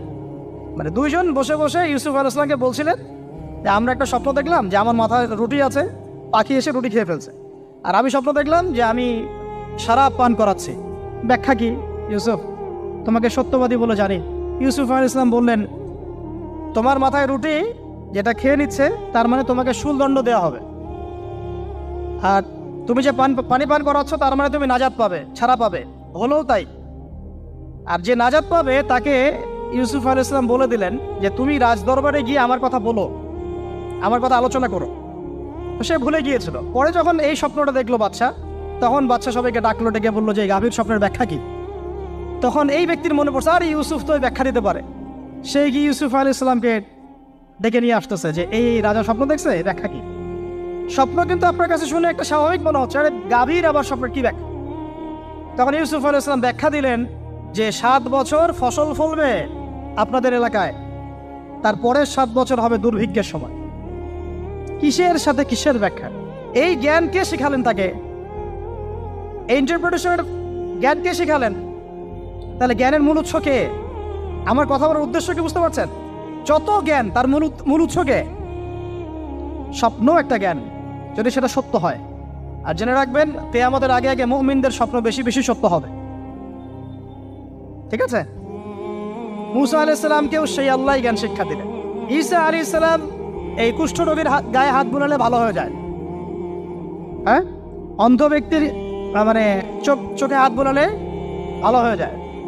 এমনকি মৃত ব্যক্তিকে তিনি বলছেন কুম বিইজনিল্লাহ, আল্লাহর হুকুমে দাঁড়িয়ে যাও, দাঁড়িয়ে গেল। এই জ্ঞান কে দিয়েছেন তাকে? দাউদ এবং সুলাইমান আলাইহিস সালাম এই যে পশু পাখির ভাষা বুঝেন, সুলাইমান আলাইহিস সালাম পিঁপড়ার ভাষাও বুঝেন। আপনাদের সায়েন্স কি পিঁপড়ার ভাষা বুঝে? হ্যাঁ, আমরা তো এখন সায়েন্সকে সবকিছুর মানদণ্ড মনে করি, তাই না? সায়েন্স যদি বলে হ্যাঁ তাহলে হ্যাঁ, না বললে না। মানে এমন একটা ভাব, দেখেন সায়েন্সকে আমরা ইলাহ বানাইছি, ইলাহ, উপাস্য। সায়েন্স যদি বলে যে পৃথিবী থেকে অমুক অমুক কোটি কোটি আলোকবর্ষ দূরে একটা গ্রহের সন্ধান পাওয়া গেছে, নাম দিল ধরেন যে আলফা এক্স ওয়াই জেড কিছু একটা, ওখানে হুরপড়ি আছে, হ্যাঁ ওখানে দুধের সাগর আছে, মধুর সাগর আছে, তো মানুষ তখন বিশ্বাস করা শুরু করবে, হ্যাঁ হ্যাঁ তাই তো, তাই থাকতেই পারে। নাসা বলেছে না হয়ে পারে, নাসা মন্তব্য করেছে না হয়ে পারে। ওরকম যদি বলে অনেক দূরে একটা আগুনের একটা বিশাল ইয়া পাওয়া গেছে, গ্রহ পাওয়া গেছে, ওখানে আযাব দেওয়া হয়, শাস্তি দেওয়া হয়, ওখানে অন্য মাখলুক আছে, ওদের ভাষায় এলিয়েন আর কি, মানুষ বিশ্বাস করে। এটা আল্লাহ পাক কোরআনে বলছেন যে সুলাইমান আলাইহিস সালাম পিঁপড়ার ভাষাও বুঝতেন, ওই কথা বিশ্বাস করতে চাচ্ছে না। সুলাইমান আলাইহিস সালাম বাতাসে ফ্লাই করতে পারতেন, এটা বুঝতে পারতেছেন না, বিশ্বাস করে না। তাহলে ওই প্রযুক্তি না থাকলে এয়ারক্রাফট কিভাবে আবিষ্কার করলেন? যে প্রযুক্তিগুলো পৃথিবীতে চলে গেছে ইতিমধ্যে, ওগুলো ভবিষ্যতেও আসতে পারে। যেমন একটা প্রযুক্তির কথা বলি, সুলাইমান আলাইহিস সালাম বসে আছেন, একজনকে বললেন না সাবার রানী বিলকিসের সিংহাসন কে নিয়ে আসতে পারবে? একজন বললো যে আপনি উঠে দাঁড়াইতে যতক্ষণ সময় লাগে এর মধ্যে নিয়ে আসুন। উনি বললেন যে হবে না, এটাতে হবে না, তুমি স্লো, তুমি 3G 4G না, এত স্লো স্পিডে আমার হবে না। এই কথা বলেন নাই, মজা করলাম আর কি। আমাদের ইউটিউবাররা আবার এই অংশ কাট করে আবার প্রচার করে দিতে পারে। দেখেন কিসের সাথে কি ব্যাখ্যা করলো। কোরআনকে 3Gর সাথে তুলনা করলেন আবু তাহাদ না, ব্যাস কাম সারা দেশে ওইটাই ইস্যু। তখন মহা মুসিবত, মানে বাঙালি জাতির মধ্যে দিন প্রচার করে। আমাদের সালাফদের ভাগ্য ভালো যে তারা আগেই, মানে এই প্রযুক্তি আসার আগেই দুনিয়া থেকে তারা চলে গেছে। মুশকিল না, যত ইস্যু এগুলোর কারণেই সৃষ্টি হয়। তো যাই হোক, প্রসঙ্গে আসি, কোথায় ছিলাম ভাই, যে কথা হারায় ফেললাম। হ্যাঁ হ্যাঁ, আরেকজন বললেন যে না, আপনি চোখের পলক ফেলতে যতক্ষণ লাগে এর মধ্যে দেখবেন সিংহাসন সামনে। সুবহানাল্লাহ, কি প্রযুক্তি বলেন! এই প্রযুক্তির সামনে কি বিশ্ববাসী যেতে পেরেছে? দেখেন সুলাইমান আলাইহিস সালামের বাতাসে ফ্লাই করাটা কিন্তু এখন পৃথিবীতে খুব কমন হয়ে গেছে। আমরা সবাই ফ্লাই করতেছি বাতাসে, তাই না? যদি আপকামিং কোনো সময় আপনি দেখেন যে এইরকম চোখের পলকেই একটা বস্তু আরেকটা জায়গা থেকে এক জায়গায় চলে আসতেছে, আমি অবাক হব না ইনশাআল্লাহ। কারণ কোরআনে অতীতে এই ঘটনার দলিল আছে। বুঝাতে পারতেছি না? এক কথায় সমস্ত জ্ঞানের মূল উৎসকে। এরপরে আসেন, অত আর লম্বা করছি না, আমাদের নবী মুহাম্মদ সাল্লাল্লাহু আলাইহি ওয়াসাল্লাম আসেন, আমরা তো তার উম্মত। 23 বছরে, একটু মনোযোগ দেন, এটা আলোচনার লাস্ট পার্ট, ঠিক আছে? 23 বছরে তিনি পুরো জাহেলিয়াতকে পরিবর্তন করে দিয়েছেন। কত বছরে? 23 বছর। আপনারা কি জানেন যে আইয়ামে জাহিলিয়াতে আসলে কি কি সমস্যা ছিল? কেন ওই যুগটাকে আমরা জাহিলিয়াত বলি? বেসিক্যালি 5-6টা সমস্যা ছিল। কয়টা? 5-6টা। 1 নম্বর শিরক। 1 নম্বর কি? আমার সাথে বলেন। শিরক আমাদের ওয়ার্ল্ডে নাই, এটা তো গ্লোবাল শিরক চলতেছে এখন। শুধু ধর্মীয় শিরক চলতেছে না, কিন্তু এখন শিরক হচ্ছে পলিটিক্সে, শিরক হচ্ছে ইকোনমিক্সে, শিরক এডুকেশনেও আছে, শিরক কালচারের মধ্যেও আছে। কথাগুলো বুঝতে হবে একটু গভীরভাবে। তখন সমস্যা ছিল রিবা, সুদ। এখন নাই। রিবা ছাড়া কোনো সিস্টেম আছে এখন ওয়ার্ল্ডে? আমি গতকালকে একটা হাদিস মোতালা করছিলাম সুদ সংক্রান্ত। নবীজি বলেছেন সাল্লাল্লাহু আলাইহি ওয়াসাল্লাম যে একটা যুগ আসবে সামনে, সুদবিহীন কোনো মানুষই চলতে পারবে না। যে চলতে চাইবে তার গায়েও সুদের ছিটা ফোটা গিয়ে লাগবে। আসে নাই সেই যুগ? সুবহানাল্লাহ, কিভাবে তিনি এত স্পেসিফিকলি কথাগুলো বলতে পারেন? নিশ্চয়ই তিনি এমন একজন সত্তার কাছ থেকে জ্ঞান পেয়েছেন যিনি সব জানেন, অতীত বর্তমান ভবিষ্যৎ, তাই না?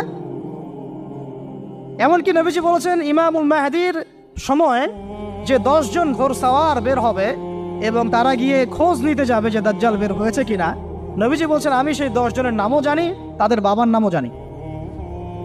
সুবহানাল্লাহ, সুবহানাল্লাহ। কিয়ামতের মাঠে আলী রাদিয়াল্লাহু আনহু, আবু বকর রাদিয়াল্লাহু আনহু, ওমর, উসমান রাদিয়াল্লাহু আনহুম আজমাইন, তাদের হিসাবটা কেমন হবে ওইটাও নবী সাল্লাল্লাহু আলাইহি ওয়াসাল্লাম আগেই বলে দিয়েছেন। সবচেয়ে দ্রুত হিসাব হবে এই উম্মতের আলী ইবনে আবি তালিব রাদিয়াল্লাহু আনহু। যাবেন, বেরোবেন, শেষ। কি মানুষ, তার জীবনীটা পড়ে দেখবেন।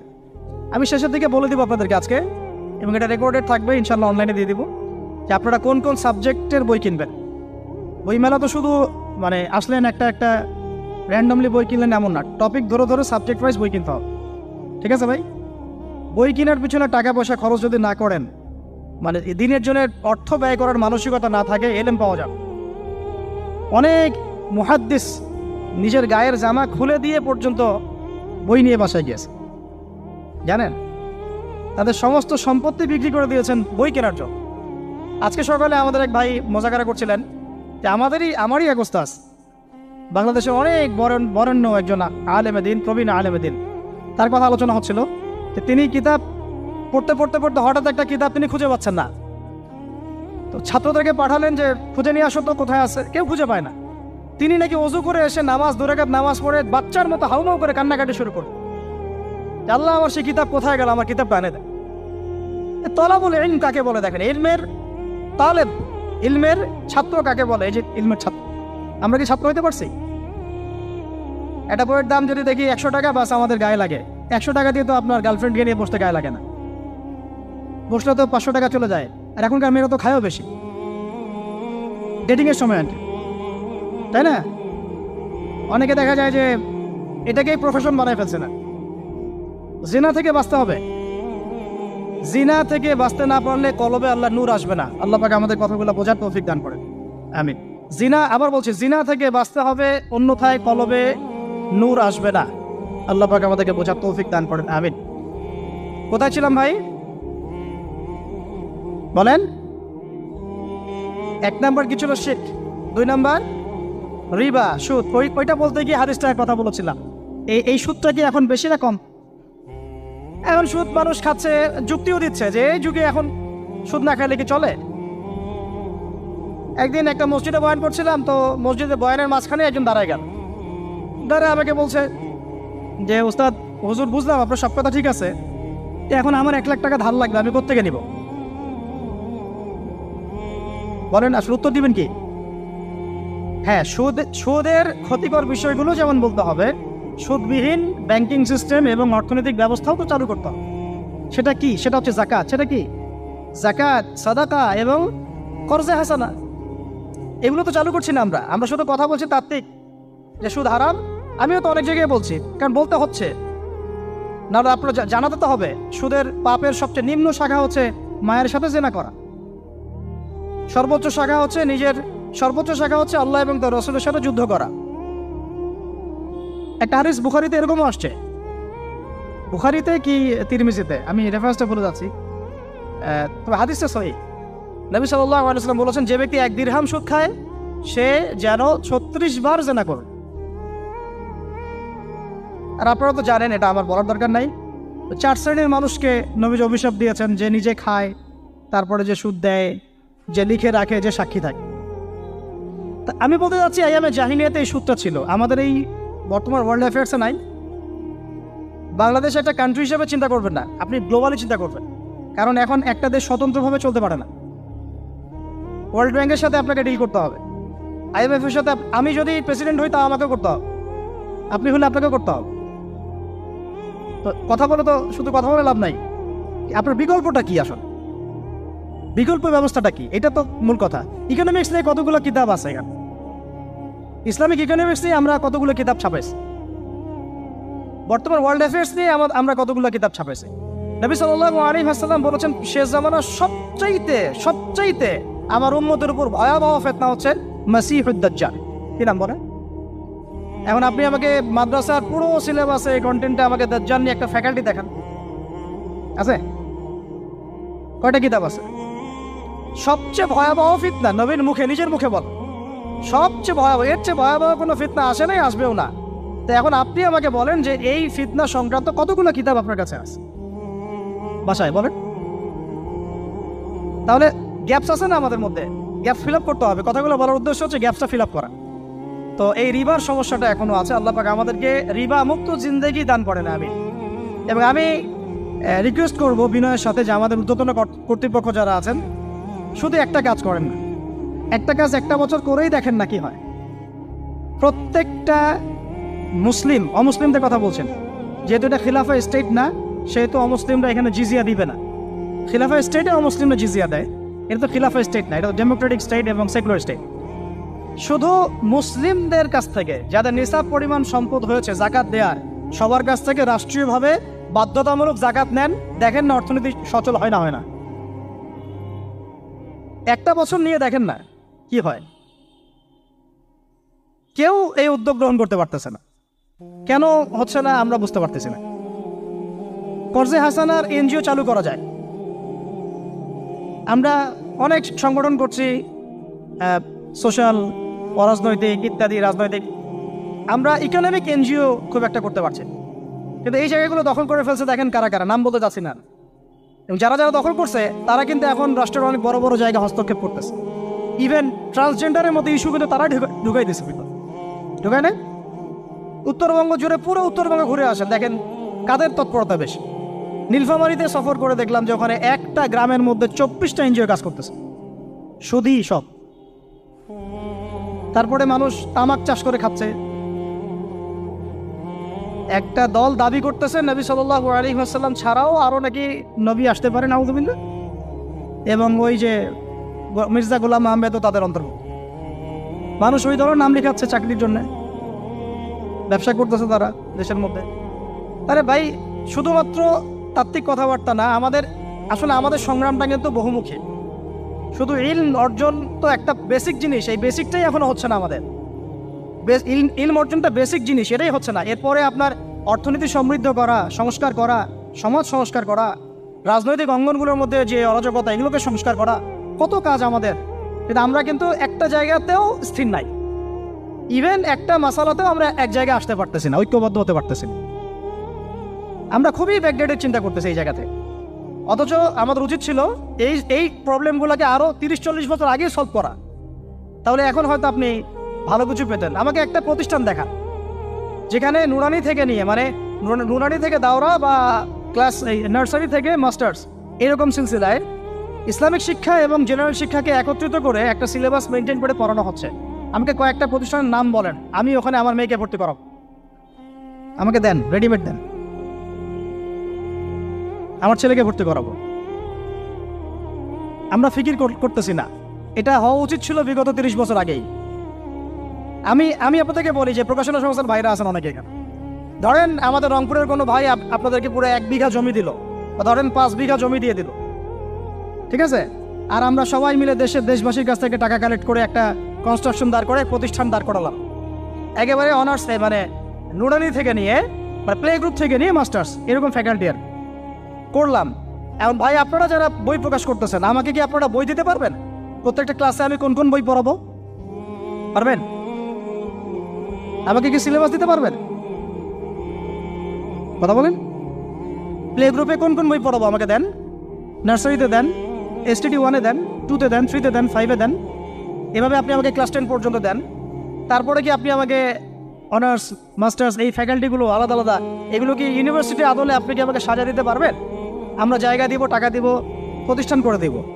প্রকাশনা সংস্থা থেকে কি আমরা এতটুকু পেতে পারি? তাহলে কাজের ক্ষেত্র আসলে কোনগুলা?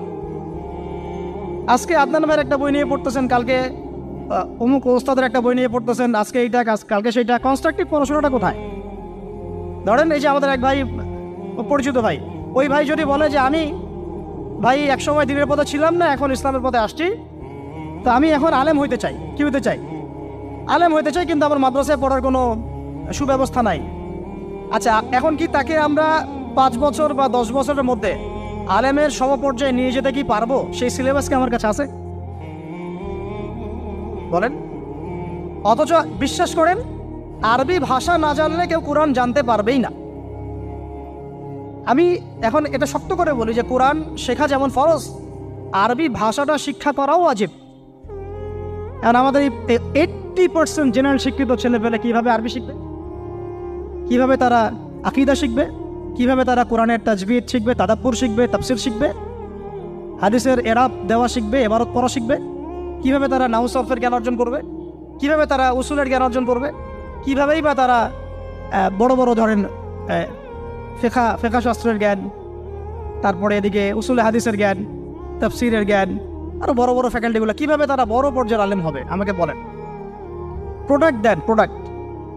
এবং এমন এমন আলেমের প্রোডাক্ট যে আলেমরা সারা ওয়ার্ল্ডকে ডিল করতে পারে, মানে ইন্টারন্যাশনাল স্কলার। এখান থেকে যাবে ইউকেতে গিয়ে দাওয়াতি কাজ করে আসবে, অস্ট্রেলিয়ায় গিয়ে দাওয়াতি কাজ করে আসবে, মালয়েশিয়ায় গিয়ে দাওয়াতি কাজ করে আসবে। আন্তর্জাতিক মানের আলেম আমরা কি জেনারেল শিক্ষিত ব্যাকগ্রাউন্ড থেকে তৈরি করতে পারবো? পারছি কি? আর আপনারা আমাকে বলেন তো ভাই, যে কত % মানুষ জেনারেল শিক্ষিত আর কত % মানুষ মাদ্রাসায় শিক্ষিত? কাদের পরিসংখ্যানটা বেশি? তারা কি তাদের কোনো অবদান রাখার কোনো সুযোগ নাই? এখন যদি এই ক্লাসিক্যাল পড়াশোনা না হয়, ইলমের এই গভীরতায় না যায় এবং বড় বড় ওলামায়ে কেরামদের সোহবতে তারা না আসে, তাহলে কিভাবে তারা বিশুদ্ধ ইসলাম শিখবে আর প্রচার করবে আর প্রতিষ্ঠা করবে? তো প্রশ্ন কিছু করে গেলাম। আজকে প্রশ্নগুলো রেখে যাচ্ছে এই কারণে যে এগুলো নিয়ে আপনারা ভাববেন যে আপনারা আমাকে একটা ইসলামিক ইউনিভার্সিটি করার মতো বইপত্র আমাকে বানায় দেন না। দায়িত্ব নেন, কেউ আপনারা সবাই মিলে দায়িত্ব নেন। আমি এখানে একটা স্কুল আছে আমাদের ছোট্ট, তহাজিন নুরাইন ইসলামিক স্কুল। এই স্কুল আমরা করেছি প্লে, নার্সারি, কেজি 1 2 3 4 5 এতটুকু। ট্রাইলিঙ্গুয়াল মানে বাংলা মিডিয়াম, আর Bangla medium English version, medium না ইংলিশ ভার্সন, আর অ্যারাবিক। এই সিলেবাসটুকু করতে, এই 8টা ক্লাসের সিলেবাস করতে আমাকে 7 দিন 8 দিন একেবারে বাংলা বাজার ঘাটাঘাটি করে, ওই আমরা আগে তো ইংলিশ মিডিয়ামে পড়াশোনা করতাম, ওই অক্সফোর্ডের বই ঘাটাঘাটি করো, ব্রিটিশ কাউন্সিলের বই ঘাটাঘাটি করো, তারপরে ওদের ম্যাথামেটিক্স, ওদের সায়েন্স, আবার এই মাদ্রাসার অ্যারাবিক, আবার এই সরকারি কারিকুলামের বই, এগুলো ঘাটতে ঘাটতে ঘাটতে একটা সিলেবাস আমরা দাঁড় করাতে পারছি।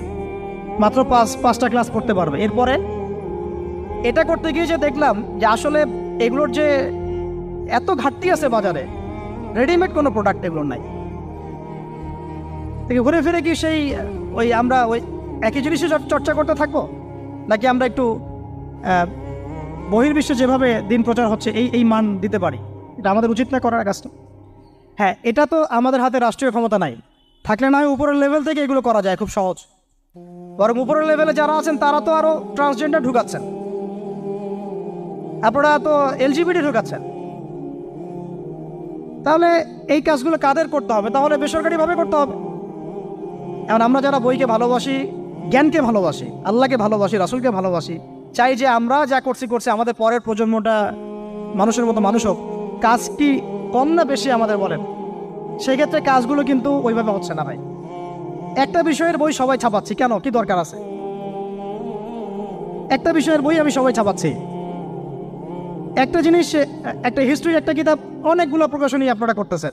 একই বই ফাইজুল কালাম সবাই করতে আছে। একটা বই তাসাউফ আত্মশুদ্ধি, অনেক প্রকাশনী করতেছে, কপি করতেছে। ভাই আমাদের কি কাজ? কি দুনিয়ার স্বার্থ উদ্ধার করা, না আমার দিনের কোনো খেদমত? আমার কথায় মাইন্ড করবেন না, আমি মাইন্ড করার মতো কথা বলছি না। আমি বলছি আপনাদেরকে আরও যেন কনস্ট্রাকটিভ হয় কাজগুলো।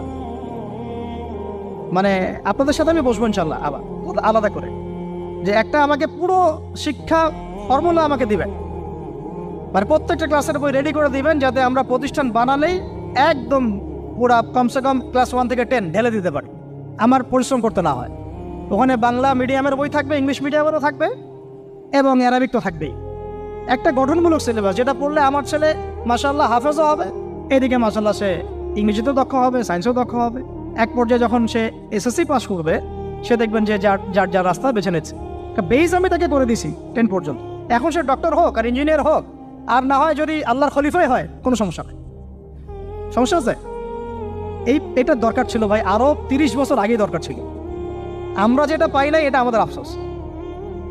আর এই জেনারেল ব্যাকগ্রাউন্ড থেকে এইরকম জায়গায় উঠে এসে এই যে এগুলো কথাগুলো বলা বা এই কাজগুলো করা, এগুলো সবাইকে হয়তো আল্লাহ পাক এভাবে কবুল নাও করতে পারে। এর পিছনে অনেক গল্প থাকে, অনেক হিস্ট্রি, অনেক ত্যাগ, অনেক আত্মত্যাগ, এগুলো সবাই হতে পারবে না। কিছু মানুষ বের হয়ে আসছে, ডক্টর জাকির নায়েক তো সবাই হতে পারে নাই, পারছে? তো এই জিনিসগুলো আমাদের বুঝতে হবে যে আমভাবে সবাই সব কিছু করতে পারবে না। আমাদের একটা একাডেমিক ফর্মুলা দরকার, যেখানে আমরা পড়বো, আমরা আলেম হয়ে বের হবো। ইনশাআল্লাহ পারা যাবে তো ইনশাআল্লাহ? আচ্ছা, অনেক গভীরে চলে গেছি, আপনাদেরকে মানে অনেক বেশি বিরক্ত করে ফেলতেছি আর কি। কথাগুলো বলার খুব মন চাচ্ছিল, তো বলে ফেললাম। আর আমরা চাচ্ছি কথাগুলো সবার কাছে পৌঁছাক, যাতে করে অন্তত বিভাগীয় শহরগুলা, অন্তত ঢাকা, রংপুর, রাজশাহী, মানে বড় বড় শহর আমাদের, চট্টগ্রাম, কক্সবাজার ইত্যাদি ইত্যাদি বড় বড় শহরগুলোতে যদি একটা করে এরকম একটা করে প্রতিষ্ঠান থাকে, যেখানে আপনি পুরো জেনারেল শিক্ষা এবং ইসলামী শিক্ষা দুটোকে সমন্বয় করে এবং এই মানে দ্বিমুখী শিক্ষার মেরুকরণটাকে দূর করে একটা কনস্ট্রাকটিভ সিলেবাস দিতে পারেন, দেখবেন আজকে না হোক, আজকে থেকে 10 থেকে 15 বছর পরে আমাদের ছেলে মেয়েদের একটা প্রজন্ম আসবে, দেখবেন ইনশাআল্লাহ ওরা আমাদের চেয়ে অনেক ডিনামাইট হবে। এই যে আজকে অনেকগুলো আয়াত বললাম, অনেকে হয়তো জানেন না বা পড়েন নাই, ওরা বলতেই বুঝে ফেলবে কোন সূরায় আছে, হবে না? সম্ভব। আর যদি না করতে পারি তাহলে ঘুরে ফিরে ওই একই অবস্থা। ওইটা দিয়ে হবে না ভাই। এই মানে ইসলাম বিষয়টা কি, এটা এমন না যে কিছু অংশ নিলাম কিছু অংশ নিব না, এটা এমন না। নিলে ভাই নেওয়ার মতো নেওয়া লাগে। উদখুলু ফিস-সিলমি কাফা, একেবারে পরিপূর্ণরূপে দিনে প্রবেশ করে সিরিয়াসলি নেন। চান্স তো একটাই। আল্লাহ পাক আমাদের কথাগুলো বোঝার তৌফিক দান করুন। আর আমাদের সন্তানদের সাথে তো আমরা এটা হতে দিতে পারি না। আমরা না হয় অনেক সময় নষ্ট করে ফেলছি। আমরা এই টাউন হলে বসে চা খাইছি, আড্ডা মারছি একসময়, স্কুলে পড়ার সময়, কলেজে পড়ার সময়। এবং এখানে কি হয় না হয় আমি খুব ভালো করে জানি। এবং আমাদের সময় এমন কিছু হতো না যেটা এখন হোমোসেক্সুয়ালিটি, এখন এখানে হোমোসেক্সুয়ালিটি হয়। তাহলে বলেন এগুলো আমাদের জিম্মেদারি না? আচ্ছা, রংপুরে, অন্তত রংপুরের শহরে এইরকম উদ্যোগ নিতে পারবেন কারা কারা হাত তুলেন দেয়? আমি যে কথাগুলো বললাম কার কার সাহস আছে? এগুলো তাত্ত্বিক কথা বলে চলে গেলে কাজ হবে না। বইমেলা একবার হয়েছে, এরপরের বইমেলা না হয় আপনাদের প্রতিষ্ঠানের ক্যাম্পাসে করবেন, সমস্যা কি? রংপুরে অন্তত পক্ষে এরকম একটা ক্যাম্পাস গড়ে তোলেন, যার যা আছে তাই নিয়ে নামেন। কারো অর্থ থাকলে, কারো জমি থাকলে, কারো বুদ্ধি থাকলে, কারো প্রকাশনা সংস্থা থাকলে, কারো টিচার প্যানেল থাকলে আসেন রংপুরে একটা কিছু করে দেখাই। আর সবাই যদি তাকায় থাকি একজনের দিকে যে আদনান ভাই করবে, অমুক ভাই করবে, তমুক ভাই করবে, তারা তো হলো না। কারণ আমরা তো কারো উপর নবী হয়ে আসি নাই। সবাই মিলে হাত লাগালে তখন কাজ করা যাবে। ইনশাআল্লাহ। এখন এই প্রতিষ্ঠানগুলোর দরকার আছে না নাই? এর গুরুত্বটা বোঝার যোগ্যতা আল্লাহ পাক আপনাদেরকে দান করেন, দোয়া করি আমি। তো ভাই আর লম্বা করতেছি না, আমি শেষের অংশটুকু বলে শেষ করে দিচ্ছি যে এই সুদ আর শিরক যেমন ওই সময় ছিল এখনও আছে। আর ওই আইয়ামে জাহিলিয়াতের সেই সুদ আপনি দেখলেন, এখন শিরক দেখলেন, মাদক আছে না নাই? আইয়ামে জাহিলিয়াতের মাদক, আইয়ামে জাহিলিয়াতের এই নারী জাতির অবমাননা আছে না সমাজে? নাই? ব্যাখ্যা করতে যাচ্ছি না, আপনারা জানেন সব। আর আইয়ামে জাহিলিয়াতে ছিল একটা গোত্রীয় হানাহানি, দ্বন্দ্ব, মারামারি, এখন সমাজে নাই? এটাই তো চলতেছে এখন সমাজে। তো এখন এই জাহেলিয়াতের সমাজটাকে মাত্র 23 বছরের মধ্যে আমাদের নবীজি চেঞ্জ করে দিয়েছে। কত বছর? এখন আপনারা আমাকে বলেন তো যে তিনি কি কোনো জাদু করছেন?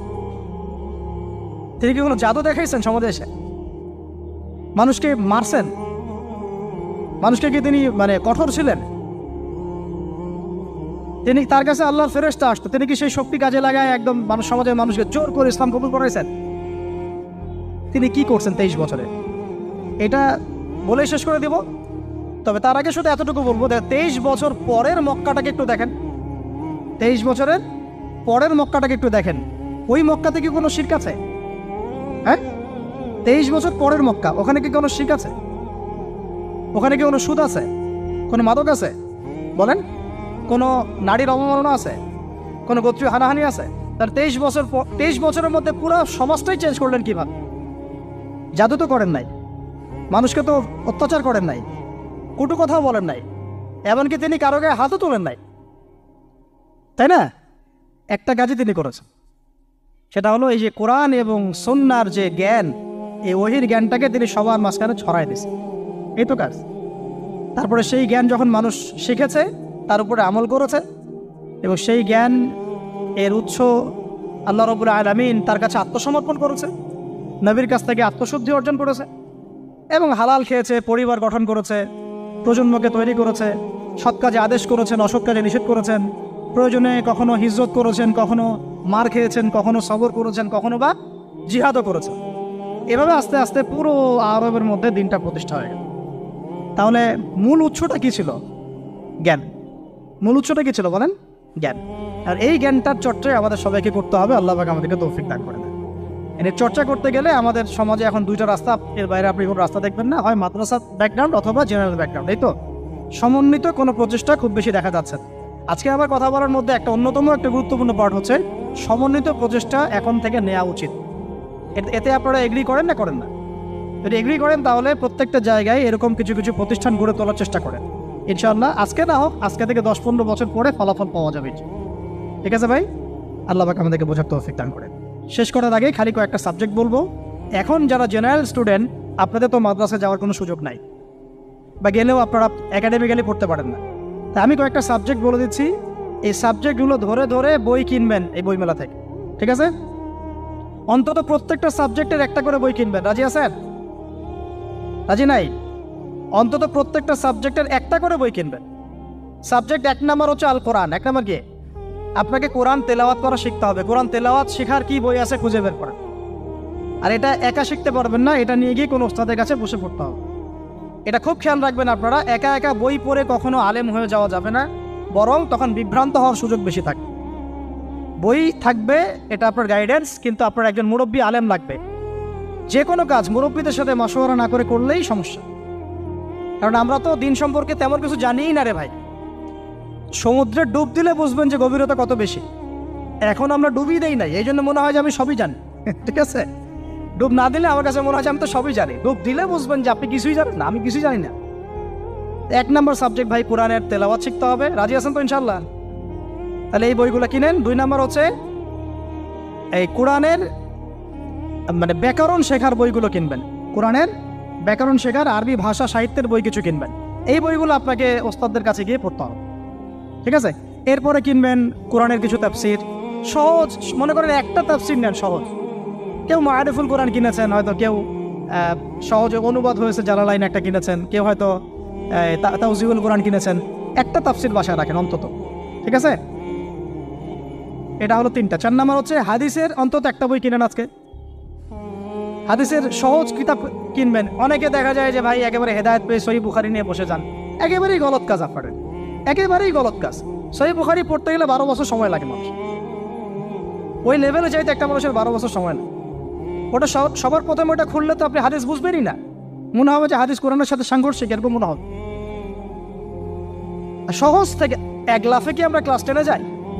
আগে তো ক্লাস 1-এ ভর্তি হয়েছেন, তাহলে হাদিসের শাস্ত্রে আসছেন আগে বুখারী ধরতে গেলেন কেন?